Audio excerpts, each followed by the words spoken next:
This episode of A Mediocre Time with Tom and Dan is brought to you by Hollaback's Willow Tree Cafe, Magnolia Square Market, and Hollaback Outfitters in downtown Sanford. Basically, it is a German food and beer paradise that you and your family can go to. It is not a restaurant. It's far greater than that. It is an experience of epic proportions. You have to check out their renovation because that new lodge area, the wood, it's completely wood inside. Yeah. The woodworking is the most ornate, insanely nice. It's beautiful and relaxing. Traditional. Then right upstairs, that brand new beer garden that they built. It's awesome. You know, the rooftop beer garden, you can go up there and safely social distance with you and your family, sit up there. Now, they're open 7 days a week, 11 to 9, Sunday through Thursday. Now, 11 to 10 on Friday and Saturday, that's when it gets to be a bit of a party. They got live music with Jimmy and Eckhart Thursday through Sunday. If you've never seen the guys that actually play the traditional German music, and you tried all the different food, and you can get some premium Tom and Dan gear you can't get anywhere else, only at Hollaback. Yeah, and Magnolia Square Market, if you have someone in your life, this is a great Christmas present. If someone likes German culture or is from Germany, or I mean, you can go get traditional German beers.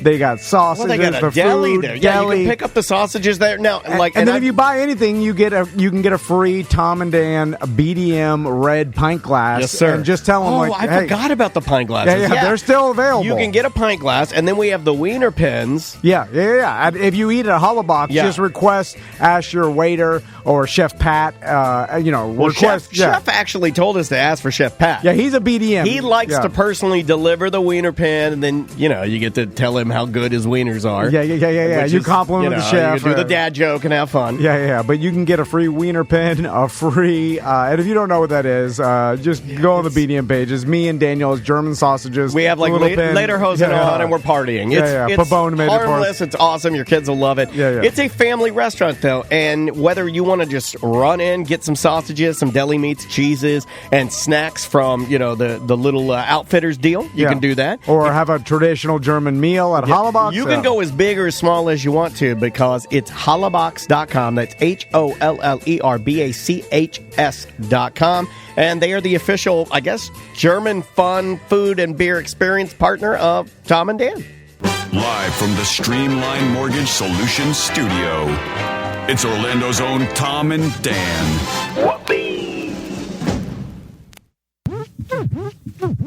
Hello, this is your Mediocre Time with Tom and Dan program. We hope that you will find our presentation precise, joke heavy, and just right. Thanks.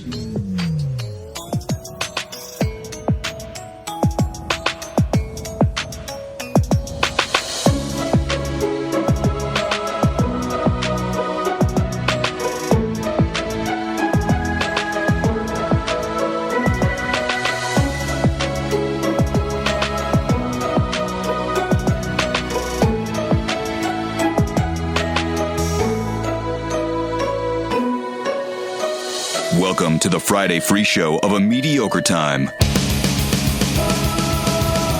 Hey. Stopped up about goddamn it! No! You fucking stop it! It's happening. God damn it!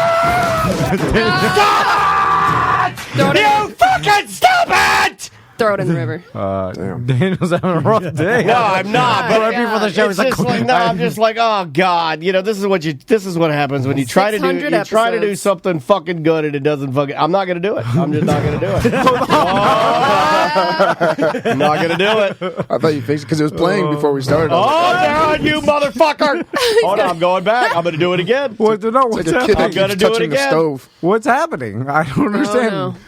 This fucking OBS is because it's open source and I added other. The explanation for why this isn't working is going to be so fucking stupid and boring to everybody that it won't even matter. Yeah. And God forbid anything go wrong because then people instantly in the chat room are like, "What the fuck?" It's like you know what the fuck? It's not working. You know, so you don't need to tell me. You don't need to say anything. You already know. You know.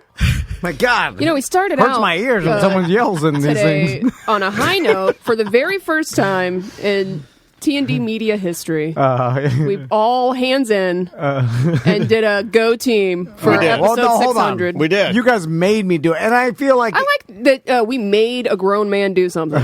well, you put your hand You in voluntarily got up out of your seat. you shamed me into doing it. there. Yeah, I did shame you. And the only reason you did it was not to inspire us. You did it was because my wife was here. No. I think that was more shameful to him because there was a witness. No, the only reason he did it is because Andrea is ultimate fun and you are no fun. It's really the only place that you guys disagree, and you felt peer pressured a little bit because if there's any woman in our studio, you feel the need to impress them. No, I just my mentality was like, let me do this.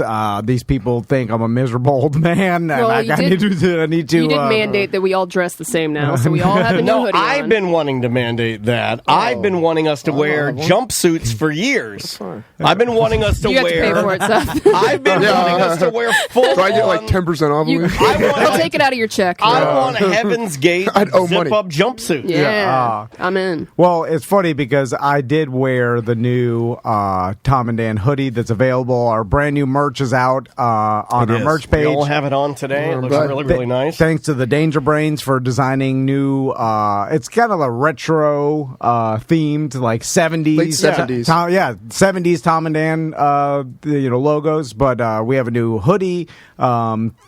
3 new men's shirts, 1 baseball tee, and then a new ladies shirt. Yes. We've got Christmas ornaments. I mean, there's a ton of merch, more than we've ever bundles. had. Yeah, a lot of really good stuff. And I like the fact that we all dressed alike. I mean, like, it did look nice when we all walked in because I assumed you were going to wear it, which is why I wore it.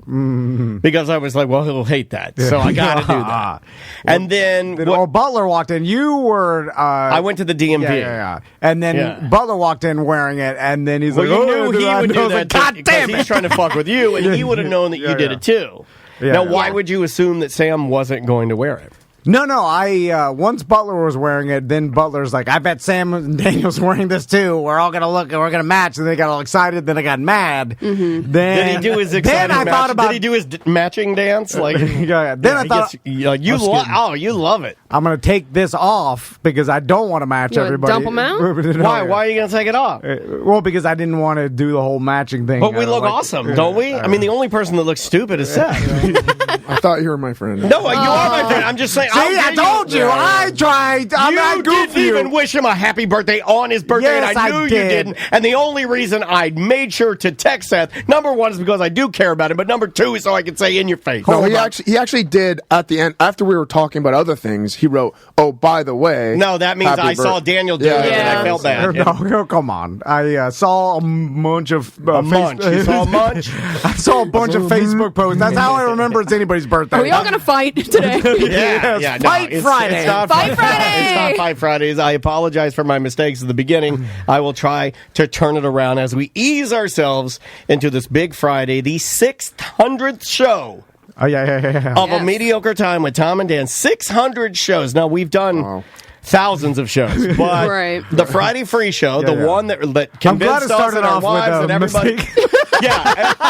It's kind of just as good as the first. That's kind of the way it's supposed to be, right? Yeah. And the reason we make mistakes is because we try to change things. And Owen and Ono Media, they've been making some intro videos for us. They made the beautiful intro video we have at the beginning of our show. You can see it live on Twitch or on our YouTube replays. Just look for Tom and Dan Live. But they've been doing a ton of work, and I like to showcase these things. But admittedly, as we're getting everything together for the end of the year, we're busy. And I haven't had enough time to test this as many times as I should have. So that's why you get, but hey, we're trying new shit. So there you go. It'll be fun. And Eric texts me, as long as you place your order before December 18th, it'll make it there before Christmas within Florida. So just, do it before then if you want it before Christmas. So Seth walks in here, and that sounds awfully negative. It's already going Seth walks in here. His tone of voice is already with his gay shorts on and his muscles and his big old vein dick. See, but this is the second or third time. Why are you mad at Seth? I'm not. What did I write? I'm concerned for your about birthday? him. What did I write to you on your birthday? I think it was like, I care about you. Have a lovely birthday. I love you so much. I think it was like very much. It was like, I want to hold you in my arms. Yeah, my grandma. Yeah, I want to hold you in my arms. Yeah. And explore all of your charms. You know what? Amanda. It actually, you never said happy birthday. I didn't? What you said was, hope you have a wonderful day. Well, yeah, well. But that could be any fucking day. See, I'm a good one. Hey, what did I write? Wait a minute, why am I getting set up here? Because it's easy to find mine. Hope you have a wonderful day, my man. Sunglass emoji. Like, yeah, that could have been anything. What do you mean it could have been anything? You don't even know how to use sunglass emoji. Hang on, let me pull up drunkie. Okay. Get him. Well, I already win. Oh, nothing. Also, happy birthday. That's all here. Also happy birthday. after you send robot. I say this to you like a Nazi general. Also, happy birthday to someone in this room. I will not say who, because I don't give them too much glory. And I got a big dick pic from this guy over here. What? I'm joking. Is Butler's in a picture of his dick? It is very Dwight Schrute, like the what is that? The old school print. It is your birthday period. On what is that? What is that old school Dots Matrix? Dots Matrix. So Seth, I bring it up because I'm concerned about you because the past 2 or 3 times you've walked in here, you're all gloomy. I'm gloomy. And then you're he's not eating enough ass. You gotta up your ass eating. Yeah, that's also. I have lost my sex drive, to be honest. Are you kidding me? No, I'm serious. My stress levels. Is it all over the dojo and the build out? A lot. Most of it. Most of it. You got to bang to release stress. Yeah, dude. I got a blowjob. Building up to that. I got a crazy blowjob last night. Okay. Why was it crazy? The reason it was crazy is because I just saw your wife. Don't talk about it. I'm on new pills. And it decreases my sex drive, so I needed a little more than just it in the mouth. So I was like, let's go sideways where you're laying down and I'm on my knees and it's in the mouth, but pull your shirt up and let me play with your tits. Come on. She was just in here. Why is it that Samantha can look me in the eyes and Samantha almost gives me a thumbs up to say, you're healthy. Yeah. You're healthy. Good job. Well, I mean, America. Get it in. So Seth, yes. You mentioned something I got to talk to you about because I don't know what this is, by the way. Okay. This may have to do with we don't bring it out because it's the holiday season, and I told Seth I wasn't going to back on him. Seth, is this where you start making fun of him because he has blue lights and you call him like that's what you do? Me, they always bully me. They're like, look who's got the Jew lights. Look at that. I didn't say that. It just looks like you're celebrating Hanukkah instead of Christmas. It's all blue, right? That's Hanukkah lights. Old American Christmas. So so Seth, this may have something to do with the amount of partners that you have had in your life. I haven't had that many. I'm saying that that you're not married with kids. Do you think he's losing weight? No. I've lost 10 pounds. Is this a Dallas Buyers Club? No. You think he has an HIV scenario? Well, Seth said before we started the show, he's like, you guys noticed he was down too, and you're like, "What's wrong?" He's like, "Oh, well, actually, no one noticed. He just came right out and said, "You look tired. You look like shit." Chopper he choppered me. He's like, "Why?" Or it could be a caring comment. Hey, did you say it like that? No, I said you look tired. Why? That's what everyone wants to hear when they walk in a room. Why are your armpits gray? Like, I'm morbidly obese, and that's what happens. Thanks for bringing it up. Wow, you're welcome. Are your thighs great too? So you mentioned that you were driving up to St. Augustine and you had to turn around because you had an anxiety attack. We parked, got out, and turned around. What happened? Too many old people or too many Spanish helmets? So and too many old. I started honestly when I heard that the person I felt the worst for was your girlfriend. Yeah, because she cried the whole way home. When I got oh my god! You ruined my whole day. All I wanted to do is go to the Fountain of Youth. fake. That's why I was going, and I realized it was fake, and I was like, fuck. So because then I just wanted to see Ripley's Believe It or Not. Because then I started equating it to, like, remember when Anna Nicole Smith was married to that old man? Hold on. Yeah, well, this guy's showing his age. And I imagine, like, she married this guy. He's an oil billionaire, right? And then, so he, I'm sure, gets invited to these extravagant, fancy parties that she wanted to go to, and then she's wheeling him in to the party. She's like, oh, I'm going to have fun. And then he shits his pants, and then she has to wheel him back home. No, you got to nurse it. Yeah, you got a caretaker you bring with you. But you have to leave with your husband because, he's got some medical problems, and then I felt, you feel bad for Anna Nicole Smith because she don't get to enjoy herself. She's chained to this old man with medical problems. And so how did this happen? So that whole story was just to say that I'm like that whole I'm just saying that I feel bad because she was going to enjoy herself, and then she had to drive back home. I've been under stress a lot the past few weeks. Yeah, St. Augustine, like 50 miles from here, right? About-ish? 60 maybe? It took 2 hours to get there because the traffic was ridiculous. Because the stupid light festival thing was well, so you're going to St. Augustine to enjoy the day? It was my birthday. One of my birthday presents was she bought tickets to a ghost tour. Oh, those are great. Yeah, Which one? I could have gotten them for free. Scott York does one now. Oh, really? Great. Yeah, he's got the whole... Have you seen his is it the top hat guy? No, he's dressed like a Continental Soldier. He's got like a lantern. He does it. I had the top hat guy that I felt bad for. Well, Tracy felt bad for because we left. Scott York's arch enemy. I swear to God. Really? Yeah. Scott York should do super high ghost tours. Just what's out of your mind? I'm sure he will. When she gave me the present, of course, anybody that does something for me, I'm elated. Like, you don't have to do anything for me. I appreciate that. But immediately in my head, when she's like, "Oh, we're going to St. Augustine on a ghost tour," my head just started like twisting around people. I don't want to be around fucking people right now, like especially packs and packs of people. Like, well, she's not worried because she's young. She'll be fine. Well, she's already had COVID 5 times. She'll get a runny nose. You'll be Debo. So I was like, damn, pour one out for Debo, everybody. Yeah, it's horrible. Too soon.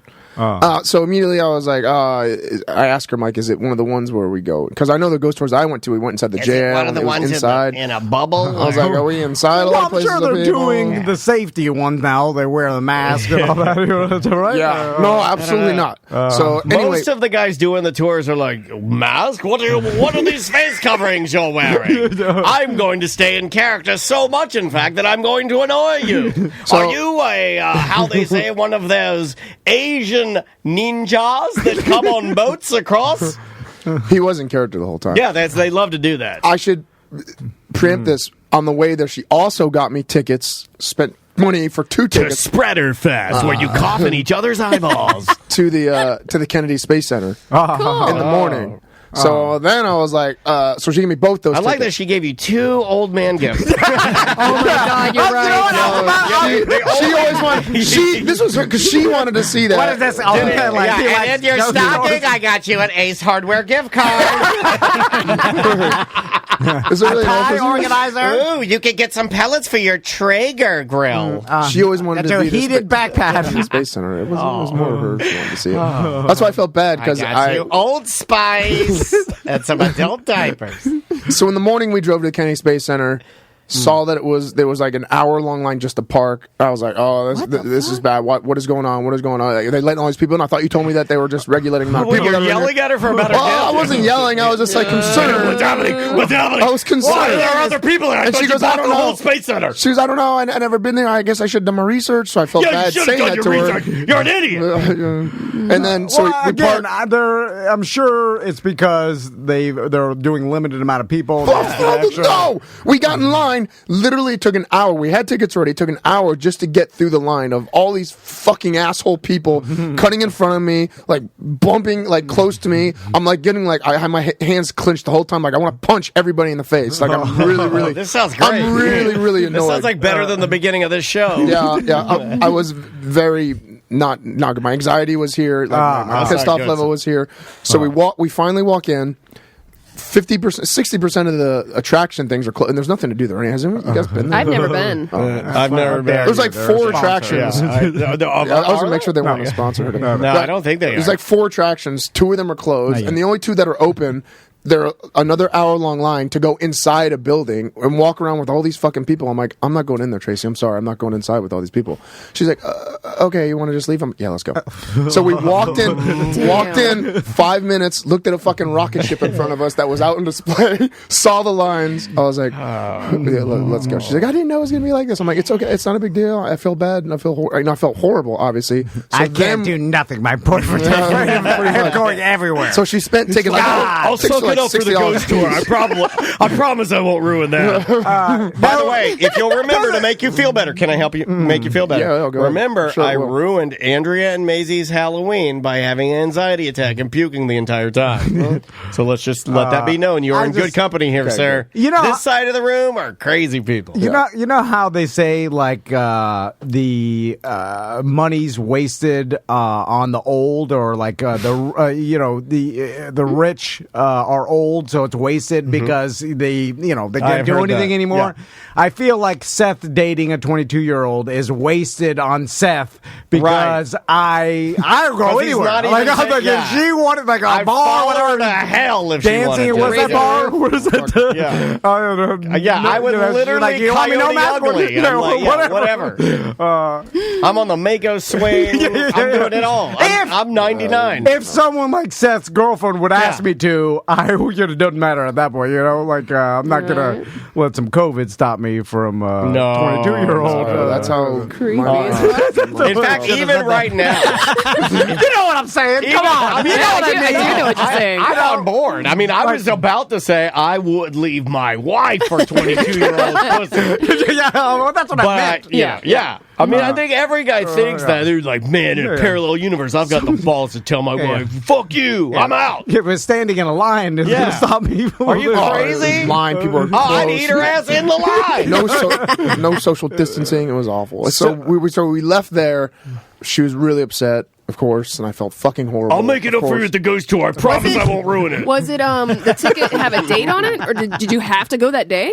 I'm pretty sure when we got the ticket, it said valid for, and it had the date on it. So I'm assuming we couldn't have gotten refunds or something like that. So we drove another hour to St. Augustine.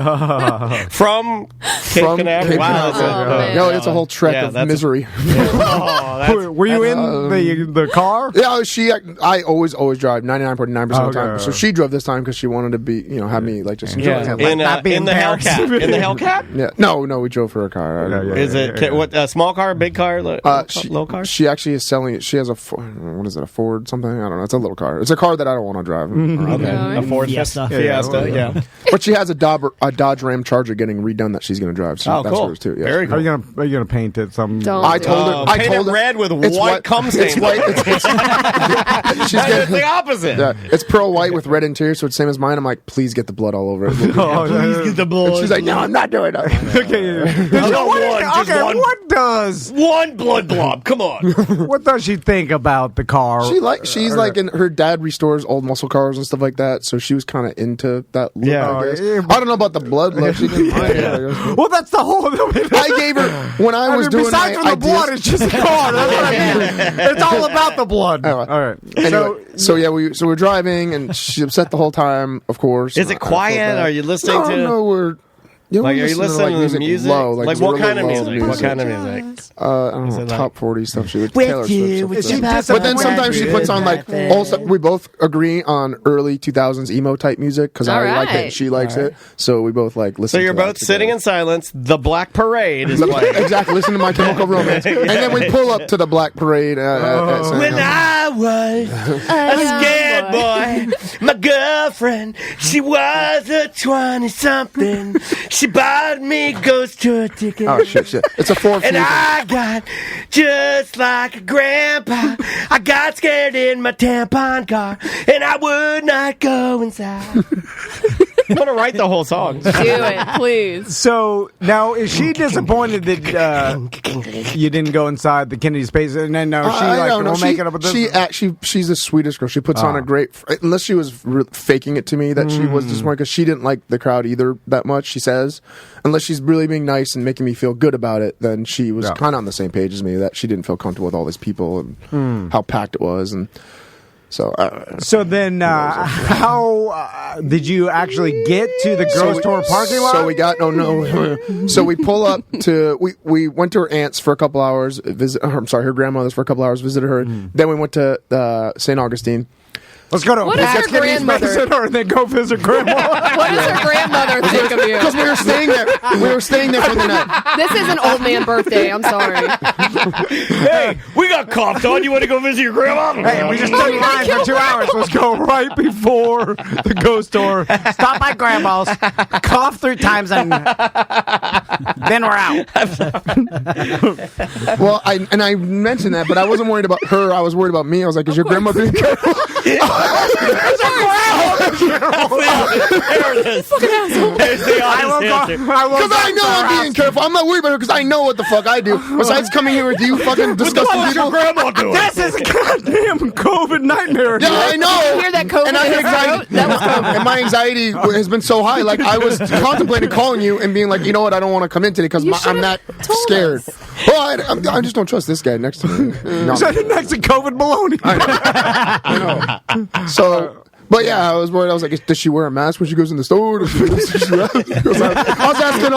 was asking all these questions. Hey, Nemo, my boyfriend's he's wondering if you're wearing a mask when you go to Publix. He won't come in the house.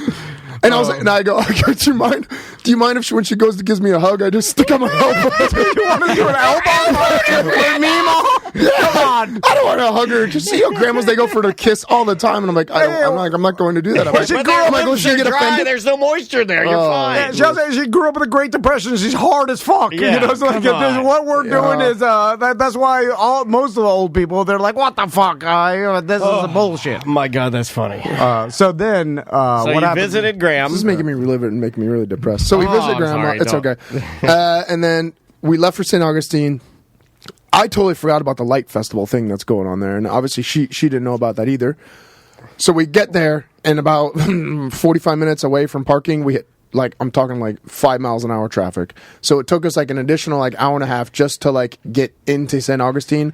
And as we pull in, are you guys even talking, or is it quiet? Oh no, I'm talking, saying, look at all these fucking... This is two-pack. What is going on? Yeah, but normally when I do this with my wife, and you can tell me if you do the same thing. I know you guys aren't married, but, let's just say close enough. Mm-hmm. When I do this, it is a toilet bowl spiral of me talking to her about my concerns or what I don't like, and then she gets overly concerned about what I'm going to think, and then we instantly go into silent mode where we don't talk, and then it ruins the night, and then we don't talk the rest of the night. Silent mode was on the way back. And here's the thing with the COVID activities. Whatever activity you think would be, all right, generally safe, or it's this, it's outdoors, this place, whatever. That's what everybody else is thinking too. Exactly. So everybody's doing the same thing. Exactly. Guess what? You're not unique. Your idea is not unique. Right. Any place that you even you're I'm a safe person. I think this would be safe. And sure, every other person's thinking that too. And now you're like, oh, there's a lot.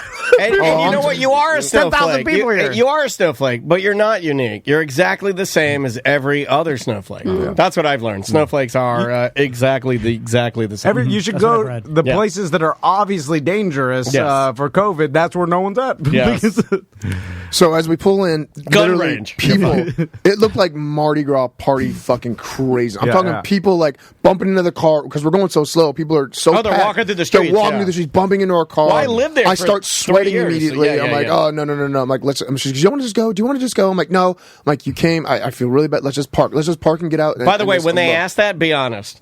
Yeah, I've learned that. Yeah. Well, I should have been honest when I got the. I'm a little bit older than you, and you're not asking for advice. But I learned really early on with Andrea when she's like, "Do you want to go? Do you want to go?" Don't do the no. Let's just give it a try. That's normally what I do. Because not anymore. You're trying to protect her feelings because you feel bad. Right. But of course. Guess what? When you do that and you drag it on, and then you got to drive home in silence, it's worse. Yeah. So Andrea goes, "Do you want to go?" This is what I say now. So if she's like, "Do you want to go?" and I go, I do. This is not ideal, but I am telling you, I do want to go, but... Yeah. And then I leave it like that. See, that's what I should have done. But then it's Grandpa pooped his pants again. Yeah. I got it again. Yeah. Well, what we came to, after we talked about this later, was when I got the presents, I immediately had those feelings. I knew, I kind of was like, oh no, this is going to be packed. I'm not going to enjoy it. But she's like, when you have those, I'm like, tell me then. I'm like, I can't tell you that. That's so rude. Imagine getting a present and be like, I appreciate it, but I can't. I can't. You can tell her this like right an now. hour later. No, I think that's perfectly Really? acceptable. See, that would and just make me so especially she bad. knows how you are. She Yeah. knows you're I mean, like a she's still hypochondriac. with you, so that's a great sign. That's a great sign. Yeah. Yeah, well, these are the scenarios. There'll be a breaking point.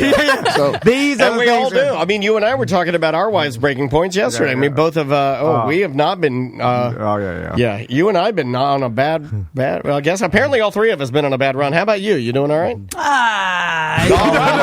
Let's make it a full four. How about you? You and Trav good? Yeah, we're fine. Okay. My dog's dying though. there it is. Watch There it. you go. I saw that. I saw that text. I was like, oh, God. That's a fun Friday. That's a depressing. yeah, we're great. My dog died. Jesus. He's not dead yet. Poor dude. He's going. He's on his way out. Is he? Yeah. Oh, man. Well, then can we add him to the toast? We probably should, right? And toast to him. Should we toast now I'm okay. You want to toast? before this beer gets well, warm? Well, we got some time. We'll toast before we go to the break. How about that? Okay. I do want to ask Seth, like, what was the time where you're like, What I said, let's get the fuck out of here. I'll tell you exactly okay. the time. So we're an hour late for the ghost tour.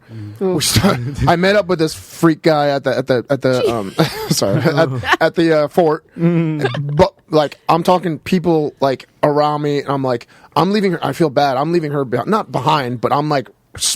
Good fast pace, like fast walk, almost a jog. No, but that's like through rain. these people, like, if get the it's fuck out of COVID, the way, get the fuck you're out of the way. supposed to walk normal No, because if you that's walk not fast, you're just collecting more COVID. So we finally It's get just out like to those rain. little red balls stick to you? Yeah. A little clearing where he talks for like 10 minutes. Then he's like, "Okay, we're gonna go into the square now, and it's I like it's how a you college call him town." a freak. No, he's just And an then actor. as he walked in to the street, little strip street thing, it was fucking wall to wall, shoulder to shoulder people. Maybe 30% people wearing masks. Everyone else no masks. I know it's outdoors. Pirates It doesn't don't wear matter. I don't give a hospital shit. masks. So like the whole time, my eyes were like this, and she saw through my mask, like my eyes just squinting. Oh, I thought you like, closed them to stop No, things. no. And she goes, "Do you want to go? Do you want to go?" And I'm like, I didn't say anything, and then I turn like sideways, and this fucking bitch with no mask. As soon as I turn, as soon as she asked me if I want to go, goes, and sneezes. I turn, I go, "That's it!" in front of everyone. I just told my hip, "That's it." That's it. You're killing it at the door. And I just fucking. That's exactly what And I go, I bulldoze through everybody, not saying excuse me, nothing. Just bulldoze knock right it out of the fucking over. way. Jerry. Right to the car, like, and she just knew to follow me. I was assuming she was behind me the whole time, like following me. And she goes, "Wait a second, wait!" I turn around. I go, "What?" And she goes, "I want to do something." I'm like, And as we're walking by where we started the fucking tour, she walks up and she goes, I just want to tell you that we left early, but it's not the guy's fault. He was great. He was a great actor because he was in character, and she enjoyed that. She My liked granddad's that. having a So she problem. wanted to stop to like thank the person and tell him that it wasn't. She's it was a good sweet. person. You know what? Yeah, you got a she's good girlfriend. She's extremely dude. sweet, and I felt Yeah. so bad. As soon as What she a did that, wonderful girl. I was like, "Oh, that's sweet. Fuck it, I still want to go. I don't care." So we got in the car, and I don't know if she wants me to tell her, but yeah, of course she was really upset. I was Yeah. crying all the time, and I was like, I've done but this deep before. down, the I've done this. asshole me was like, "Well, what the fuck did you expect?" But no! but I didn't. That's always good. You're gonna lose this. Of course, I would not say that. I'm just joking. I think that's the first time I've ever seen Sam get sad and be like, "We have to fix this, or you can't do that." Man. I can see the No. smoothie store disappearing like Back to the Future. You almost got me on that one. Yeah. So now on the the sentiment was great, but Yeah. it was just the worst thing for me personally, and how my anxiety is. And now, in a 6 months from now, I would have had the best time. I would have been fucking shit You faced can out. do there. it again. You can do it Yeah, again. I could do it again. I just feel bad for the money she wasted, and I was like, "Look, I'll pay you for everything that you did today." I felt bad for that. Yeah. She goes, "No, of course I'm not going to accept that," but I felt bad because she wasted the money. was lying. Yeah, I was like, "Good." I was like, "Good," because I got to buy you a Christmas present. but that hour and a half drive home after a failed birthday those trip, are bad. and After Those are two, bad. because it was like back to Yeah, back. yeah, It was yeah, Kennedy, yeah. and then that. So it was just, Yeah. it was back. I had to do one of those with the girl I was dating who lived in upstate New York, and we were fighting.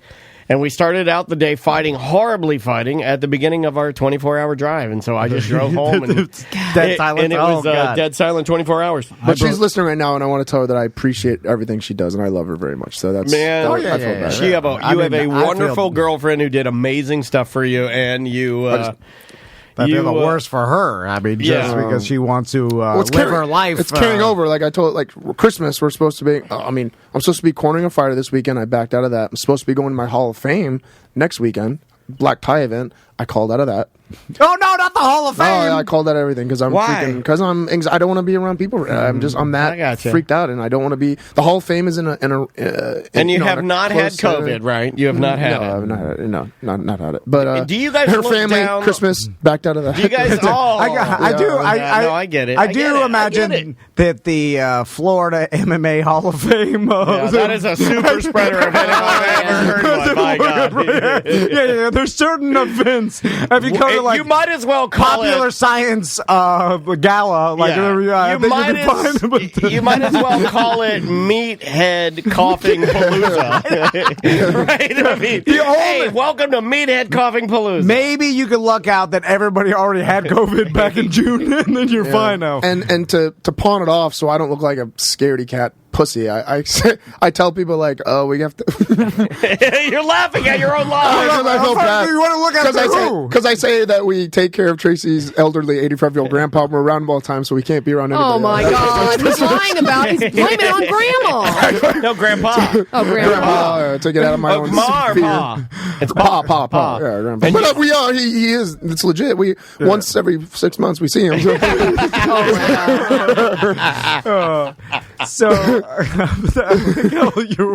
he's mad. If my pop-up was still alive, oh hell mad. Yeah, he's never not wear nothing. Hell no.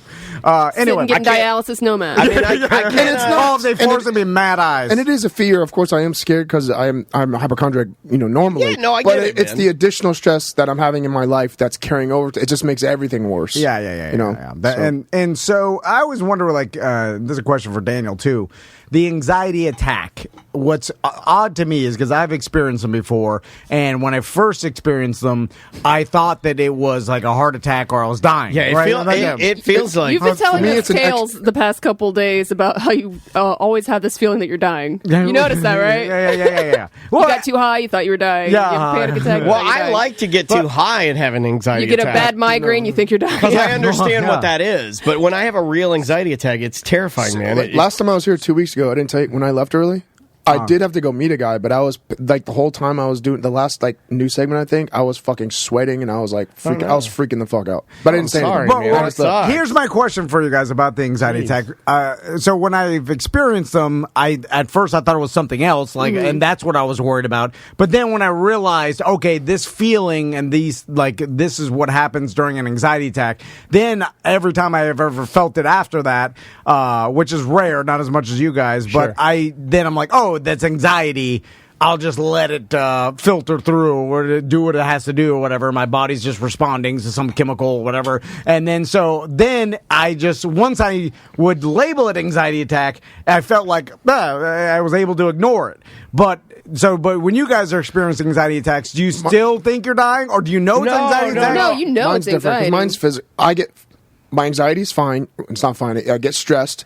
I think I take care of it, but it manifests into physical manifestations. So that's why. So that day, my stomach was upset so bad it was putting pressure on my diaphragm, and it was hard for me to take a big. That's what happens to me. You gotta breathe. Yeah. So when I was doing news, I was like, it was hard for me to take a breath. So I started freaking out. And I did notice that. Like at the Halloween party when I had to leave early. It was constant nausea that I didn't, it'll give you physical. I knew exactly. In fact, if you would have been there, I'd have been like, I know. I was telling Andrew, I was like, I know exactly what this is, but I can't control it. I can, and I would try. Of course. And I would like to think that I'm smart enough or have enough intelligence to control my mind, like some sort of like Rage Against the Machine's first album cover. Well, it's more than just a mind. It's chemicals. But sitting there and being able to control yourself while you're burning alive, like some sort of monk. I would love to be able to go like I understand because I do. I go. This is an anxiety attack. Mm-hmm. Your mind is lying to you right now. None of this is, and then I talk to myself and I try to rationalize it. Normally I do like my tapping. that is the EMDR therapy that my therapist has trained me, and it will work. It's just I need to go to a room, maybe sit in a bathroom dark, and just kind of close my eyes and concentrate, and I can calm myself down that way. But it's very, very difficult. I'm sorry, man. I understand what you're going through. I mean, and I'm sorry to her too, because sometimes, like with Andrea, it's really weird. In fact, it's even more interesting, I think, to talk to maybe your girlfriend or Andrea, or the people that don't fully understand it, but have to try to understand it. Yeah. In some ways, it's harder for them. They're the victims. In a lot of ways, you're right. Because at least I can feel it. At least I know what I'm going through. But like Andrea, she'll be like, well, what can I do? And the answer is there's nothing. There is absolutely nothing you can do. You're not doing anything wrong. You didn't cause anything. But you can't make it better. The only thing they can do is experience the lack of joy in living from being shackled to an anxiety-ridden. Correct. Or they can try a blowjob. Doesn't work, but, hey. So see, I'm the opposite. Like I don't want I don't either. No, I don't want to be touched. I want to be left alone. I don't want to be around anybody. So another thing, Seth, I want to ask you about. Leave him alone at this point. I feel bad. Another thing I got on my list. I want to ask about, you are a business owner, and we've talked about this this week during ACT about how companies do holiday either dinners or Christmas parties or events, and they put it on for their employees. But we've talked about this on ACT. We all come to the realization that the employees don't want this, and they never want it, and it's just for. Well, that's what the bosses. Oh no, they love us. The owners think. Well, they have so much fun when we take them out to the dinner that we go. All right, tell us where do you go? go? Oh, it depends. Every year it's different. We usually go to they rather have $100 cash? Yeah.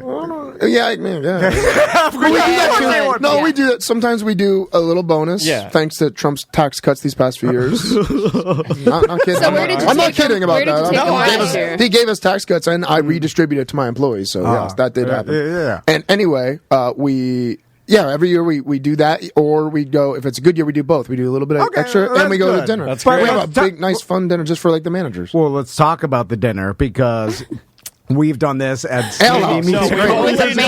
We've only done this one time. And then me and Butler haven't got anything. No, we did. And I get paid, so I'm an employee. If you guys have one, I'm going. We did take Sam and Ross to the new Ale House when they rebooted it, right before Ross's exit. You're absolutely correct. Right before Ross's exit, this guy was like, you know what, guys? I got a zinger salad. Zinger on money. And for summer, we take them to the not Adventure Island. Wet and Wild. Islands of Adventure. Islands of Adventure. Oh, you take them to Wet and Wild? No, the new one. Volcano Bay. Volcano Bay. Taking them to Key Island. All the female traders. It was just standing there like, you gotta be a bikini. Yeah. I need some butt floss.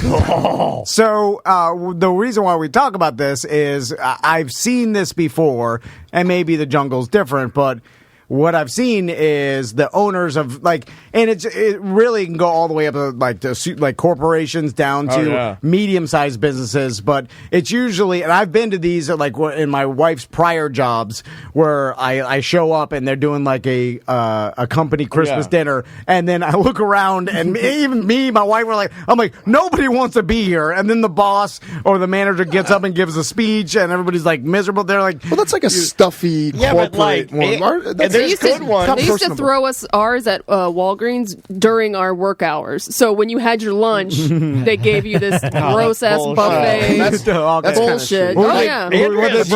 Andrea's used to be good when she worked for IKEA. It was and I didn't know, I only knew corporate from what is now iHeartMedia or Clear Channel. So that's all I knew. Yeah. And I remember the first time, and you'll remember this, I walked in and it's at Hard Rock. They'd rented the whole Hard Rock, and we walked in. Nice. Fucking amazing buffet. They hand out prizes as soon as you walk in. They're like, you walk in. Like gift bags? Ladies and gentlemen, Imagine Dragons.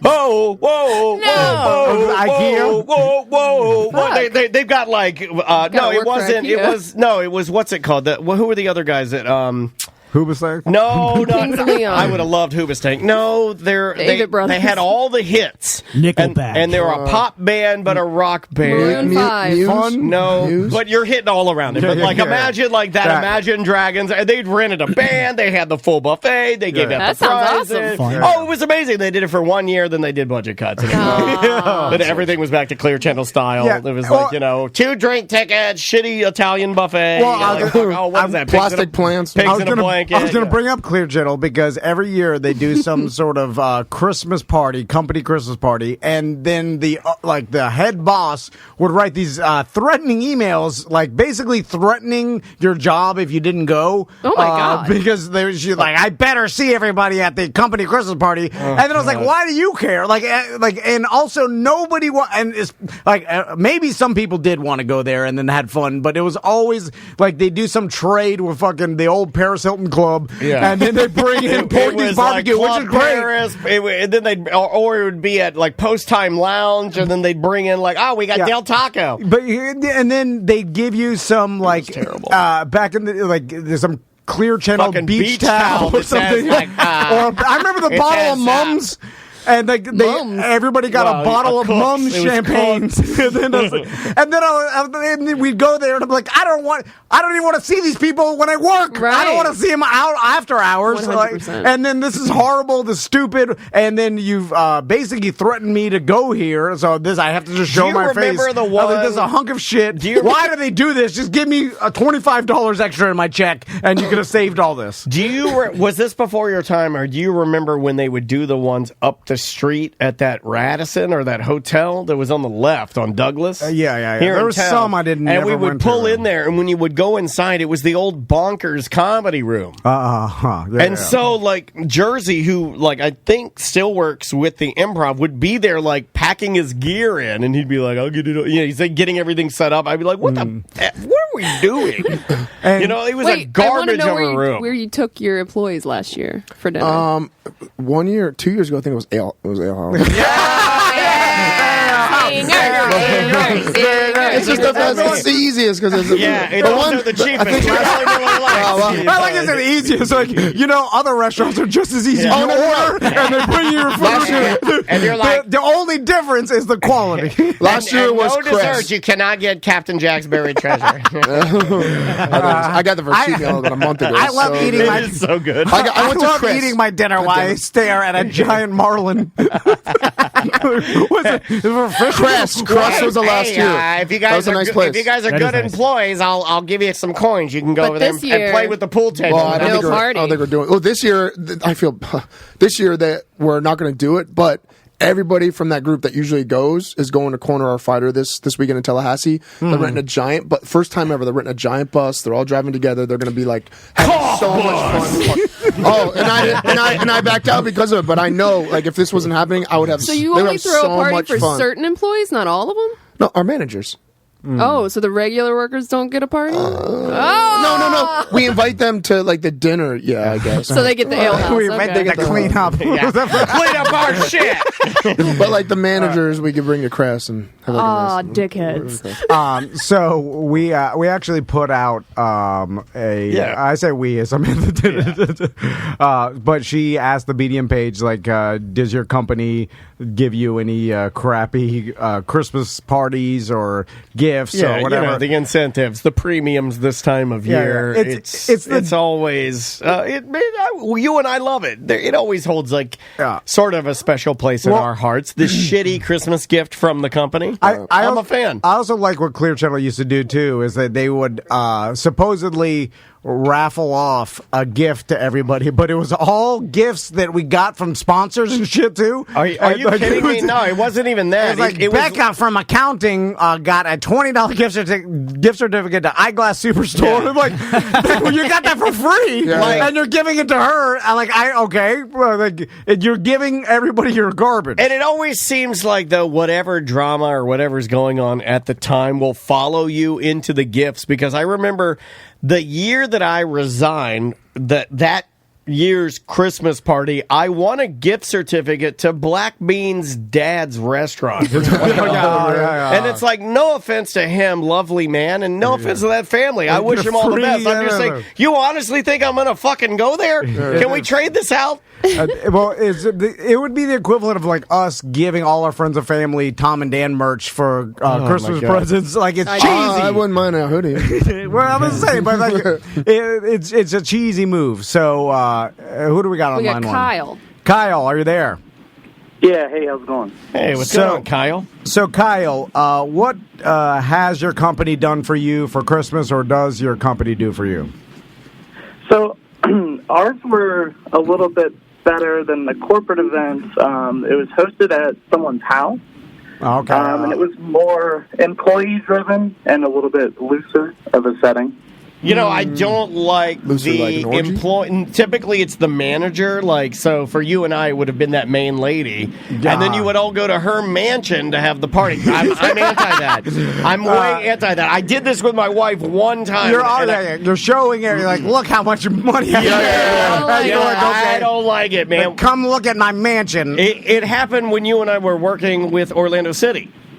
Because family-wise, they would have their holiday parties at the owner's house, and we'd go there. I'm like, God damn, this is amazing. Well, that is a little different for us because I was like, yes, I'm out of mansion but I can imagine all the employees that are full-time employees are like, look at your mansion. We were independent. Yeah, I felt like just a guest in some rich guy's mansion. It was just weird. So but this was set up by the employees themselves. Yeah, and it was a non-profit, so we're all poor. Okay. Someone's two-bedroom duplex. That's the saddest part about nonprofits is that they're all poor and they actually think they're doing something. So let me ask you. That's the saddest part. So why do people feel compelled to even do these things? Because I understand that like you're looking at it like fun, Tom. You're like, okay, this is a nice gesture. I'm gonna make a big lasagna and invite everybody from this charity I work for who's also poor, and then I'm gonna give them lasagna. Like, don't you think these people would rather do something else on a Friday night? It's harder for them to go to your house than it would be for you just to say, you got the night off. Like, does anybody get excited about a free homemade lasagna at some coworker's house? Who made it? If it's one, yes. Yeah. Or if Seth, I think Seth can cook when he's going full fat. I don't want any of your almond flour, but if you want to go full lasagna, I know you can cook. Yeah, but I can do a good eggplant lasagna. No, I want fat kid food. You can go, if you wanted to cook fat kid, you're good at it. Of course. Is it worth... And here's the problem with company events is you have nothing to talk to any of these people about except for business and work. So all you do is you show up. Everybody's dressed weird because it's everybody's dressed casual and then like the way they dress. So that throws you off. And then you have nothing to talk to about it. And then you start just talking about work again. And you're like, this place is miserable. Is this worth some lasagna? No, of course not. So you're at the house, and is it a home cooked kind of deal? They've had out some like old stinky KFC or something. No one really put a lot of effort into the food, but it was just a big excuse. It was like a free pass for getting drunk, and then kind of looking nice. But so dress up, get drunk. People look forward to it. I think Sam and Butler are the only two. I would say Sam, Butler, and Seth are the only three in this room that care about the actual getting dressed and dressing up and looking nice for the night. I used to be that guy. Okay. 10 years ago, I loved put on the bow tie, put on the whole knot. Now, fuck it, I don't even care anymore. But I'm looking at it like, do you want to actually go? No, that's what I'm saying. I used to love to get dressed up and go out on the town with my wife or my girlfriend at the time. Could care less now. Well, ours was everyone I worked with was mostly alcoholics. Right. So it was a good crowd. It was a good time. So, but I was go ahead. All the alcoholics I know, including myself, would rather drink at home alone in a dark room. Yeah. Don't gotta drive. I only like one small lamp on in the room, and preferably near me. So if people were walking in, I'm backlit. And most alcoholics that I know don't like to be, I guess, shamed by the amount of, like, because then people are bringing up, like, is that your 8th White Glove? You start bringing it up. your I'll tell coworker. what's it to you. I like to be left alone. Don't count my White Claws and don't talk to me. So it was it was a bunch of people getting drunk at a Someone's house. shitty house party. Yeah. Okay, yeah. Would you rather what did you think of it? You'd rather not go there, right? Was there a way to get out of it, or did you feel shamed into going? A little shamed into going. If it was kind of like if you didn't go, then you were no fun, because I worked Not with... a team player, yeah. People should embrace being no fun. It's worked for me. I don't care if I'm no fun. It's actually not been bad the past few years. Well, I don't care if people think I'm no fun. What I cared about, and this particular lady called me at my house that you and I used to work for, because she thought that me not going to her dumb Christmas party was in some way insulting to her when she had just had just fired multiple of my friends. Right. And I was like, and when she did call me, this manager, big boss, I told her I'm not really feeling it. And she couldn't really disagree with me. I was just like, I'm not feeling it. You're firing a bunch of people. It doesn't sound fun to go to post-time lounge and have 2 Mick Ultras. I'm just not feeling it. That's why I keep my girlfriend on her online job only, so she doesn't have any employees to go do all that stuff. So in your email, Kyle, you said that it was typical that you were told that people would sleep over at the host's house, right? Whoa. As to not drive home drunk? Because it was kind of like a close group of friends, and we're all pretty tight. But as the night progressed, that was my plan. I got kind of tricked into getting too drunk. I was only got tricked 22 I was a rookie. And then towards the end of the night, everyone who had said, people always stay over, you don't have to drive home. It was before Uber time. And then everyone started leaving, and my boss had to drive me home. No. Because no one ended up staying there. I also want to mention that he said he confessed his love to a sober coworker. There's nothing good comes from Christmas parties. That's what I picture of Christmas parties. Is He people threw up next to the house and danced to the WAP with more energy than anyone else. Again, Kyle, so... that sounds fun, Kyle. That also happens at Christmas parties, company Christmas parties, where there's one person that gets obliterated Too drunk, and makes a fool of themselves. And every time that I see that happen, I'm always like, how did you not know? You knew about alcohol. You've had experience. It's not like someone gave you some sort of magic potion and you didn't know what, you're like, I feel weird. It snuck up on me. When you have 7 or 8 vodka tonics, you know what that'll do to you. Yeah. How do you get yourself there?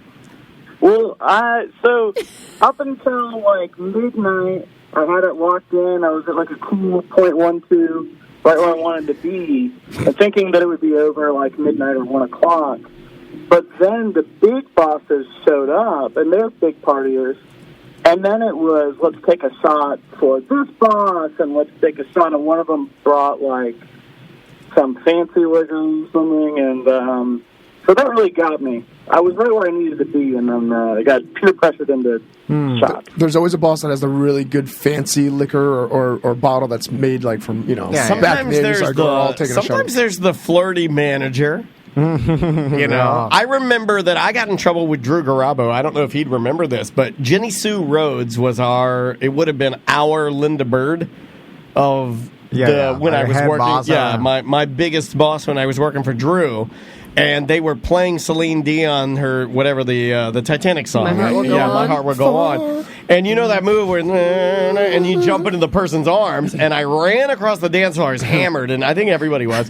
And instead of jumping into Jenny Sue's arms, I went low, and then I slid on my belly under her skirt and through her legs. Oh my God. And Drew was not happy about that because she was our biggest boss, and we broke a lot of rules. And he thought that maybe it was going to give some unwarranted attention to us, and it actually ended up being okay. I had to meet with her the next day, but she just said it was really funny, and she was just razzing me. So, brought me in there to make me scared that she was going to do something. When the boss drives you home drunk, do they mention it the next time you work? You walk in, you're like, how you feeling? I hate that. It's the worst. I didn't stop hearing about it for probably a month. And then every Christmas after that, I worked there for like 8 years. Yeah. And then it was always like, oh, Kyle, go easy, the Christmas party. Yeah. He had only been working there for 4 months prior to this. Christmas party. I got all He's those. the new guy. You got to go dance with the managers there. Like I used to get that. So Lots of people got real drunk, but I was like a rookie, so I didn't really earn it yet to be wasted at the Christmas party. But they peer pressured me pretty good into getting too drunk. Okay. Just to tell stories. All right, Kyle. Thanks for calling us today. We appreciate one's it. solid. Take it easy, buddy. Have a great weekend. I do like have a good one. The people that peer pressure you into taking the shots and getting drunk are the same people that also fuck with you for getting too drunk. Yeah. That it's like, what do you want from me? Yeah. You wanted me to take the shots, and then you're making fun of me for getting too drunk. This is what happens. You know, if I may pay you a compliment, you are the best buddy to drink with and get disgustingly hammered because you will never, and I repeat, never the next day go, hey, you're really sipping on Grandpa's cough syrup last night. No, never.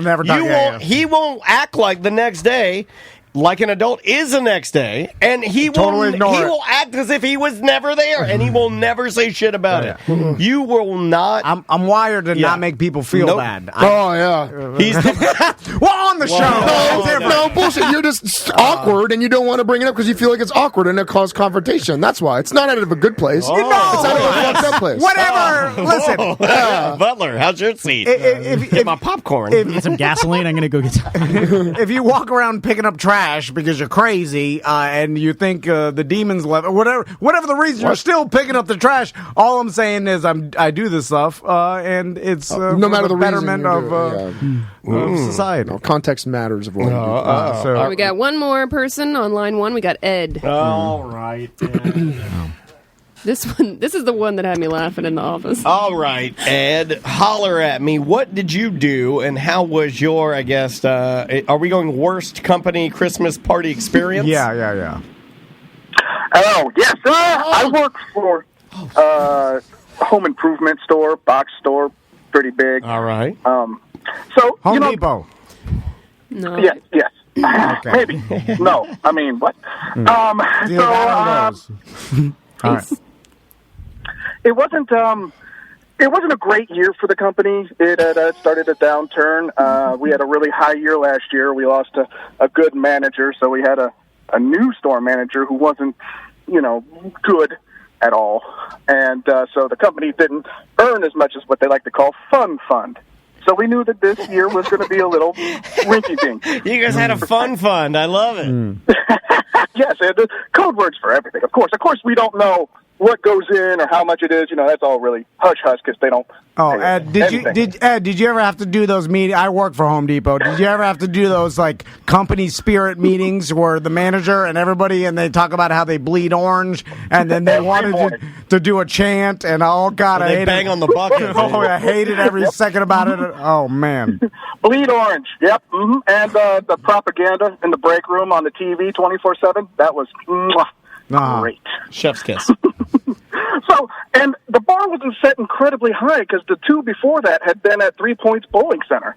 So, rancid meat and some beers were all we were really looking 3 points. I like 3 Points Bowling Center. Shout out. Oh, it was awesome. No, we had a great time. I'm just saying that the food might have been a little bit, okay. Yeah. Oh, yeah. Was this a Michael Scott scenario where the manager of said franchise, the Home Depot, it's not a franchise, so the manager of Home Depot gets some sort of fund fee bonus for sales or whatever, hitting objectives, and then that manager decides where to take all the employees out?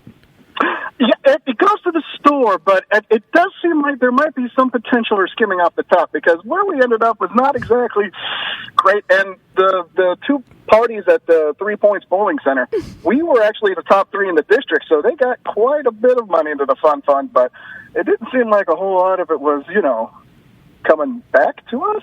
As a store? Gotcha. So what was... Somebody was funneling the fund. Was it a scenario where they rented the whole place out and then they decorated it, or did they just show up random... Nope. It was, they were scary bikers. There was a creepy guy from, Cracker Barrel that was really interested in in me per se, and tried to tell him politely that, do what you want to do, but I'm not homosexual. He was not deterred. It was very, very You can't say deterred when you're making that. So, literally, they just said, like, hey, show up at this bowling alley. This is where our company Christmas party is going to be. They didn't rent out the back room. I have seen a couple of show-ups. Even for going away parties is the most... Like, that's the one that hurts my heart. Mm-hmm. I showed up to a going away party with Andrea for one of her coworkers, and they showed up, and they're like, it's going to be about a 45-minute wait for your table. And I'm like, well, you guys didn't get a thing? And they're like, no, it's just spur of the moment. I'm like, well, this just proves that you don't fucking care about your employee because you gave it zero thought. You just drove to fucking BJ's Brew House and asked for a table. That's not that's just a party. That is not like, I told Andrea, this looks bad, right? She's like, just I'll get you a pizza and a red ale. Just shut up. I'm like, yes, ma'am. I'll just sit there silently. You didn't even bother to get the corporate room at Panera and decorate it. In fact, in this one, we sat in a booth in one area, and the person retiring was on the other side of the restaurant. Yeah.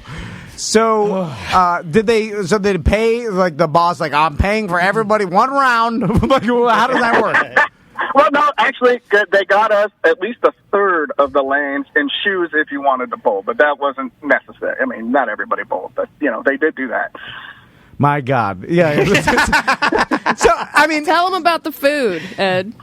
Oh, well, see, the 3 points actually wasn't bad, but that was, before party. That was the okay but good party. I'm talking about the last year that was at the Caribbean Shack that was bad, where we had to stand in the rain and our trucks got That's towed. That's the one you emailed me about. Tell us that one, Ed. God damn it! You guys pissing off the producer, Ed. I was just trying to tell you how the bar was not that high. Okay. But, gotcha. so the bar, okay, pretty low, but we're excited. So we all get the GPS coordinate thing, and it takes us past outside incorporated Orlando, past the Milk District. It almost looked like we were going to Lake Nona, so we all got really excited. That's not where we went. We went farther south, a little bit more west, and it was literally looked like it was at a storage unit. But so, what did you know? There was a name on the address, or just like show up at this address for the Christmas party? It had that. It was like come to this. It was a restaurant. It was a restaurant that was actually kind of a shack that was pretending to be a restaurant that didn't really have a legal address, I guess. Because if you went around the storage unit, the storage facility, then there was an open lot, and then there was a road, a paved road that led back to the left, and then that's where the restaurant was. But it was facing a major road, but it wasn't connected to it.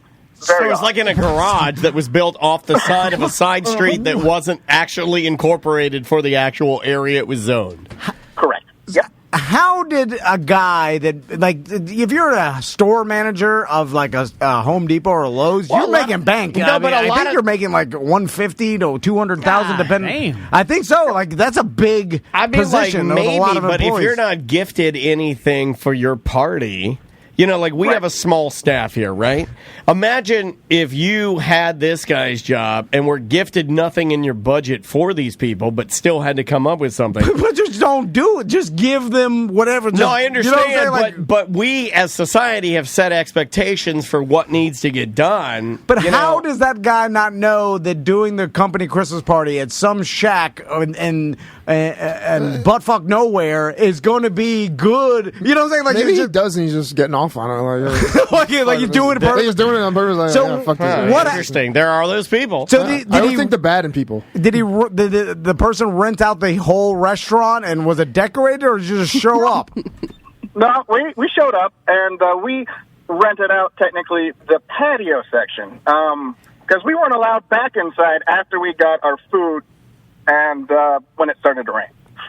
Okay. Wait, so you just had to sit on the patio? Were you covered at all, or no? It was a slant cover, but the rain was coming in sideways. So we all kind of squished together on the left side, trying not to. Yeah, that's a Seth, I got to leave, get the car, and quiet all the way home scenario. Yeah. Did the boss say, like, hey, I'm sorry? Like, did he explain himself? It was one of those don't mention it type deal. Yeah. I mean, it was like you just kind of played the part and was like, I had a great time.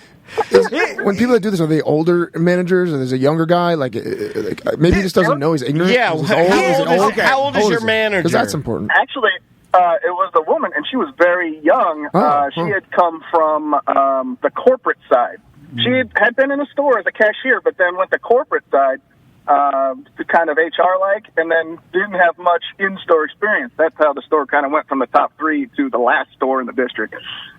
It's because it's a woman. Right. It seems to me. Well, she's Seth at thejungle.com. You don't see Felicia running my gym, do you? Thanks for calling in, Ed. I appreciate it. But I'll end with this. Here's the problem with the company Christmas party. I feel like next year I'm just going to read the emails because they left out so much funny stuff. I kept watching Sam try to help them tell their stories. I'm trying, man. I know. You did a good job. He said the restaurant was Caribbean themed, kind of, but only had like 10 trays of food for almost 200 people. Oh my, 200 people's a lot of people. That includes 4 trays of stale, multicolored nachos. They had one meat.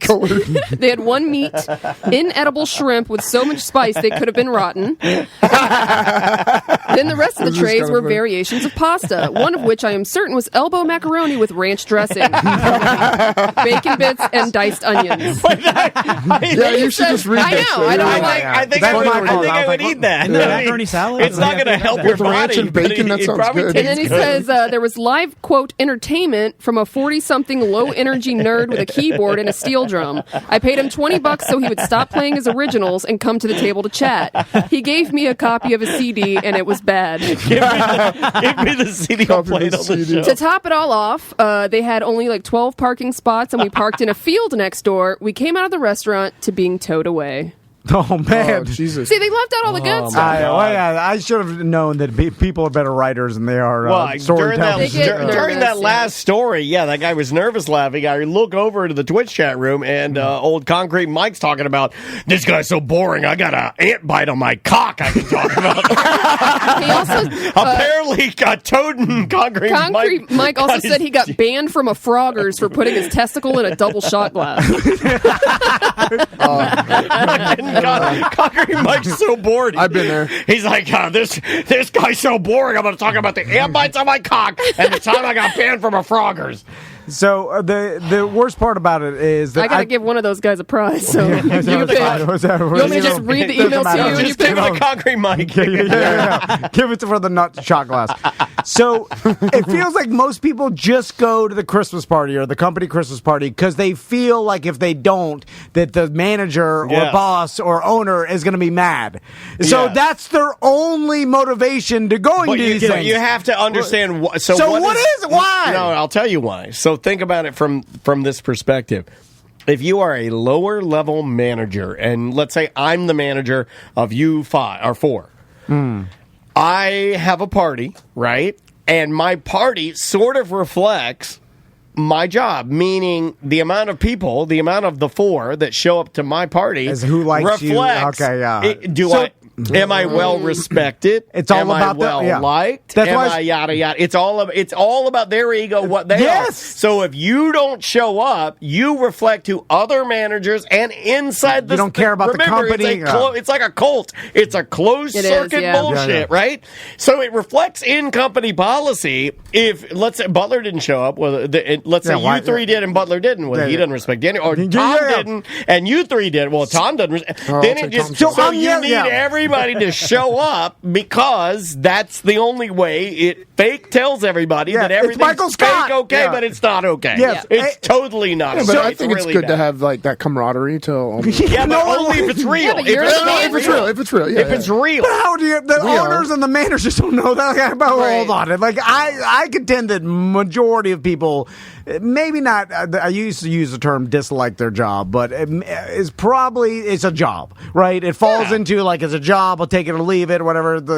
Some are better than others. But I'm yelling at the managers and the owners of these companies that keep on doing the same Christmas stuff, because the only reason that your employees are coming to this is because they're afraid if they don't, it'll look bad in their job. Or not even they'll be fired. It's just you're the guy that didn't show up, and you're going to be. So why? I agree. People are doing Zoom holiday parties this year. Oh God! Fuck Do off with not that. make anybody do that, because then you're like, "Fuck! I gotta say." I was gonna say that's a good idea. I was literally thinking that was Seth is this guy that you. No, I know my employees like it. You know what they want to do? They want to spend time with their families or anything else. Anything else. They don't want to spend time with the people they work with. That's work. Honestly, I love spending time with my family. But you know what I really need? I really just need some time by myself. If you feel anything, I really just need 1 hour alone. Concrete Mike is calling. I don't know if you want to. I guess. We got to go to break soon, but let's hear about his balls. Mike, can you hear us? Yeah, I can hear you. What's going on, guys? Hey, how's the cock? Oh, that's okay. It was years ago I got bit. Okay. Well, Mike, I'm glad you everybody in the called. chat room's telling me to call in. What story y'all want to talk about? The balls in the shot glass or the fire ant? Well, we'll talk about that, but to go along with the theme, that's what I like about. Always at the ready. I feel like a lot of blue collar jobs don't do this bullshit. Yeah, because they're Christmas fucking party. smart. Yeah, all and real the men backbone of this country, and it's way better. The most they'll do is it's just way better. Blue collar for life. The last day of work before Christmas, they'll drink a 12-pack on the back of their tailgate, with their buddies. But if you ask me, would you rather go to post time for your boss, for your manager, and stand around for 2 tickets, or I'll just give you a 12-pack of cheap beer, Busch. I'll take the Busch. Or after and work, I'll go sit on my balcony and drink 12 beers. It's great. So you don't have to deal with Christmas parties, right? Yeah, actually, we just had our Christmas party 2 Fridays ago. What'd you guys last do? Friday, actually, and it was catered by Four Rivers Barbecue. Fuck we got our bonus checks. They had raffles. They're giving out 55-inch Samsung TVs. Where the hell are you barbecue smoke, barbecue I'm going to work with Concrete Mike. Are you hiring? God damn it! So maybe blue collar better. I got a five-figure bonus on top of all this. God damn! I'm going to go work with Concrete Mike. Yeah, so maybe it's The most I ever got was a fucking turkey and a Starbucks gift card that they didn't even put the money on it. Do you remember that? Yeah.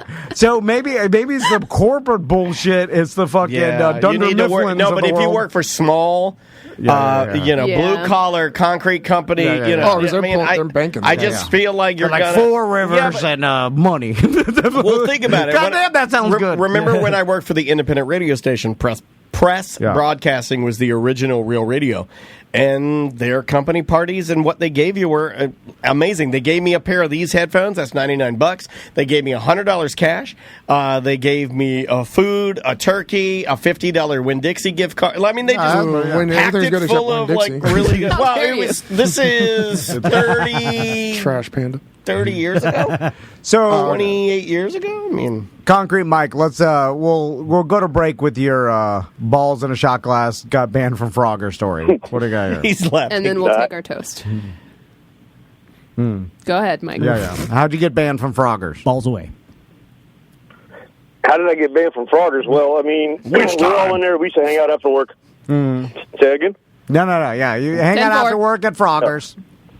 Yeah, we'd all go hang out at Froggers after work, sit there and get shit-faced drunk. And, guys are pretty bad when they're all together. One of the guys was talking about how his girlfriend had his whole dick and balls in her mouth at the same time. Giving him a blowjob the night before. That's the gobbler. When you're hanging out with a bunch of concrete guys, it's different than when it you're... sounds awesome, though. I feel like I'm a natural-born concrete man. It's different than the Boost Mobile Christmas parties. Oh, my God. My Cyberpunk 2077, the download, the patch won't work. So it's everybody's getting a little no blowjobs there.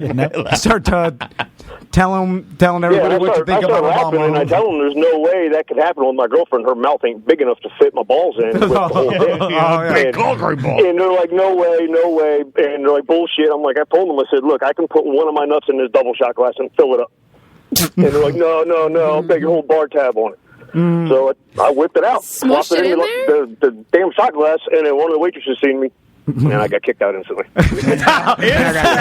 Now, oh my God, sir, there's like a dusty ghost man. He's covered in like ghost dust. He's over in the corner. He put his balls in a double shot glass. So did she have to do it? Did you the 22-year-old the fat manager? Yeah, or the big fat manager? Yeah, no, she got the manager. She got the manager. I got kicked out. And, Did you at least get to keep the glass? Our owner of our company frequented that place all the time, and they knew who we all were. Oh, no. They sent a letter to the company and talked with the boss about it, and then he banned the rest of the company. Nobody could go to Frogger's no more. Damn it, Mike! You ruined it. Behind my employees' balls and his double shot glass. This was like 20 years. This was like 20 years ago. I would have been fired nowadays, but 20 years ago. Back in the good old days, your boss would get your back and fuck Frogger. Yeah, you just get banned from Frogger's. So you pull your genitals out. You could have got arrested, sir. No, in a family-style restaurant, and all you do is get banned. No, they turned it around. They're like, I don't want anybody going to Frogger's anymore. You see? I got a similar story about Mako's. Me and Tom Wall were getting banned from there. From Mako's? Yeah. You pull his dick out? Oh, yeah, his How balls. did you get banned from Mako, Seth? Well, it's kind of a similar You're doing situation. your own show now. Kind of a similar situation. We got a bottle at Mako's of all places, so we're all sitting around a bunch of fighters and Tom. This was a while ago. And anyway, we got wasted, and for no reason at all, we didn't bet, we didn't talk about balls. He literally just took his balls and placed them inside the big ice bucket thing. Mm-hmm. And I started That's called a shark bite. Oh, okay. And I started taking the ice and mixing his balls, like pouring the ice on top of his balls in the thing, and making drinks with his ball ice. But you're a hypochondriac. Sounds about right. Yeah. So the waitress saw us and was like, what are you doing? And Tom just left him. He didn't put him away. He just kept his balls there, like dangling and like showing his balls to them. And I kept mixing the ice on top of him. And I have to go get the manager. Wait, he's snorting coke in his business office with piles of money upstairs. I've been there. All right. Let's do the shot. Let's go to break. All right, here we go, Butler. There you go. All right, cheers to my colon, putting up with all my shit. Rock and roll 90210. All right. I like that one. What are you drinking? This is Delirium Red. It's actually a beautiful Belgian strong ale with hints of almond and sour cherries. I highly recommend this stuff. You can get this everywhere. This is Oh, that's good. Wow, that tastes like a candy. Well, I also put in some, what is that, the peanut butter whiskey. Added stuff we to it? added a little peanut butter whiskey in there to make it a peanut butter and jelly. That is really good. Screwball whiskey. You put a little screwball in a little bit there. of screwball in there to make it a peanut butter and jelly. It's strong. Yeah, that is. Oh yeah, well it's whiskey and 8% delirium. I'm blowing my muffs off. Really good. Long first segment. Keep that in mind, Mr. Van. As we ease. My stomach. Brand new music from a band I love. If you buy this right now on Bandcamp, I believe all the proceeds, it may not still be going on, but they were doing a deal where all the proceeds go to help out charities. And this is a band based out of Orlando. They listened to the show named Debt Neglector. I love them. The name of this song is Bad Faith. So we're going to go into that now. 1-844-TOMNDAN if you'd like to call. Show at TomandDan.com if you'd like to drop us an email. And we'll be right back. Praise lasers or whatever. But they just make you unsafe. Get your crossing county lines instead. We have a client that's been with us forever. Yep. And they do not only like really good service for the taste and the condition of your water, just the thing that keeps you alive. Yeah, just the thing that you use the most in your home. And they also do a lot of great work with our friends, the Yellow Brick Road Foundation. Yeah. So you got good people providing a good product. Yeah. Well, let me tell you about it. It's our good friends at Guardian Water Services. And I have an RO system. You have one. I believe Butler has one. Sam has one. And we have one in the studio. Yep. And I am so spoiled now. I cannot drink regular tap water. No. I can't do it. When we were renovating our house, I had to drink just the water out You the one tap. up me. You put it in your. When I got the new refrigerator. Yeah, I got the bigger RO. So Fancy now man. hooked it up to the water in my refrigerator. So now I got RO ice and I don't use ice in RO my water because my crappy ice will make my water taste bad. But when I was doing the renovation, I just had to drink regular tap water, and It's horrible. and it was like drinking pool water compared to the RO water. Yeah, like it like, I was like, whoa, I could taste and I swore, I was like, I don't know if I could really, like, I know it's reverse osmosis. And you know who can really tell the difference? Your wife and your child. Oh, yeah, 'cause yeah, they yeah, will do nothing but bitch at me about it if I get, God forbid, I get them water out of the refrigerator that's iced. And if you need a complete conditioning system, that's basically, they have a really nice Westinghouse conditioning system. They've been working with Westinghouse for a long time now. Yeah. Westinghouse has been doing it since like 1886. Conditions the water before it even goes into your house. So save your pipes from calcium buildup. Save all your fixtures, your washing machine. Save you money on even the products that you have to buy to keep your clothing and your body clean. Yeah, you know? Your dishwasher. It saves you money on soap and everything. You have to use less because your water's better. And Josh, the owner of Guardian Water Services, is a good dude. He told me that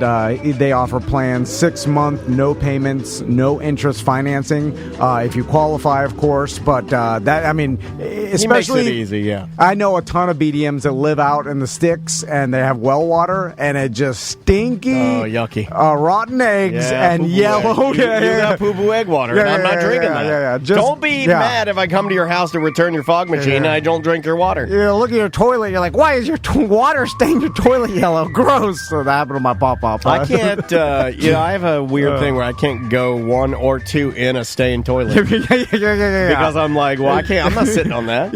Like what? What is that? Why is there permanent doo-doo in that toilet? I'm not. Anyway, GuardianWaterServices.com. Go talk to them. Tell them Tom and Dan sent you.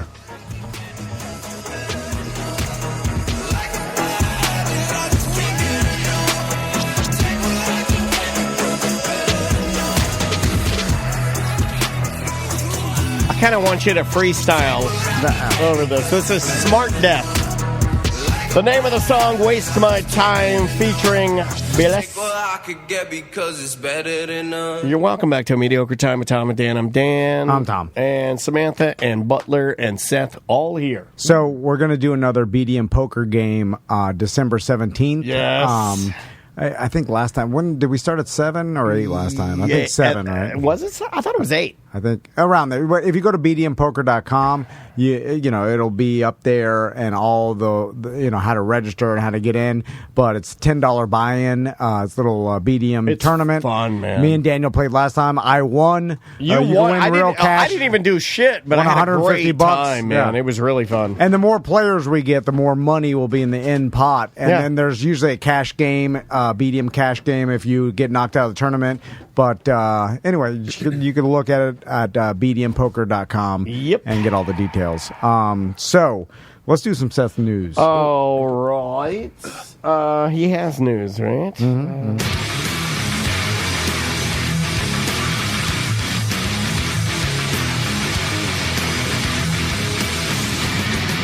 99 MRIs trying to prove he's gonna die. The CD is kicking in with every new hit at the gym. He laid out Kimbo with an attack, but the Russian won't call him back. And we all forgot about that fight. Just more proof alone you're gonna die.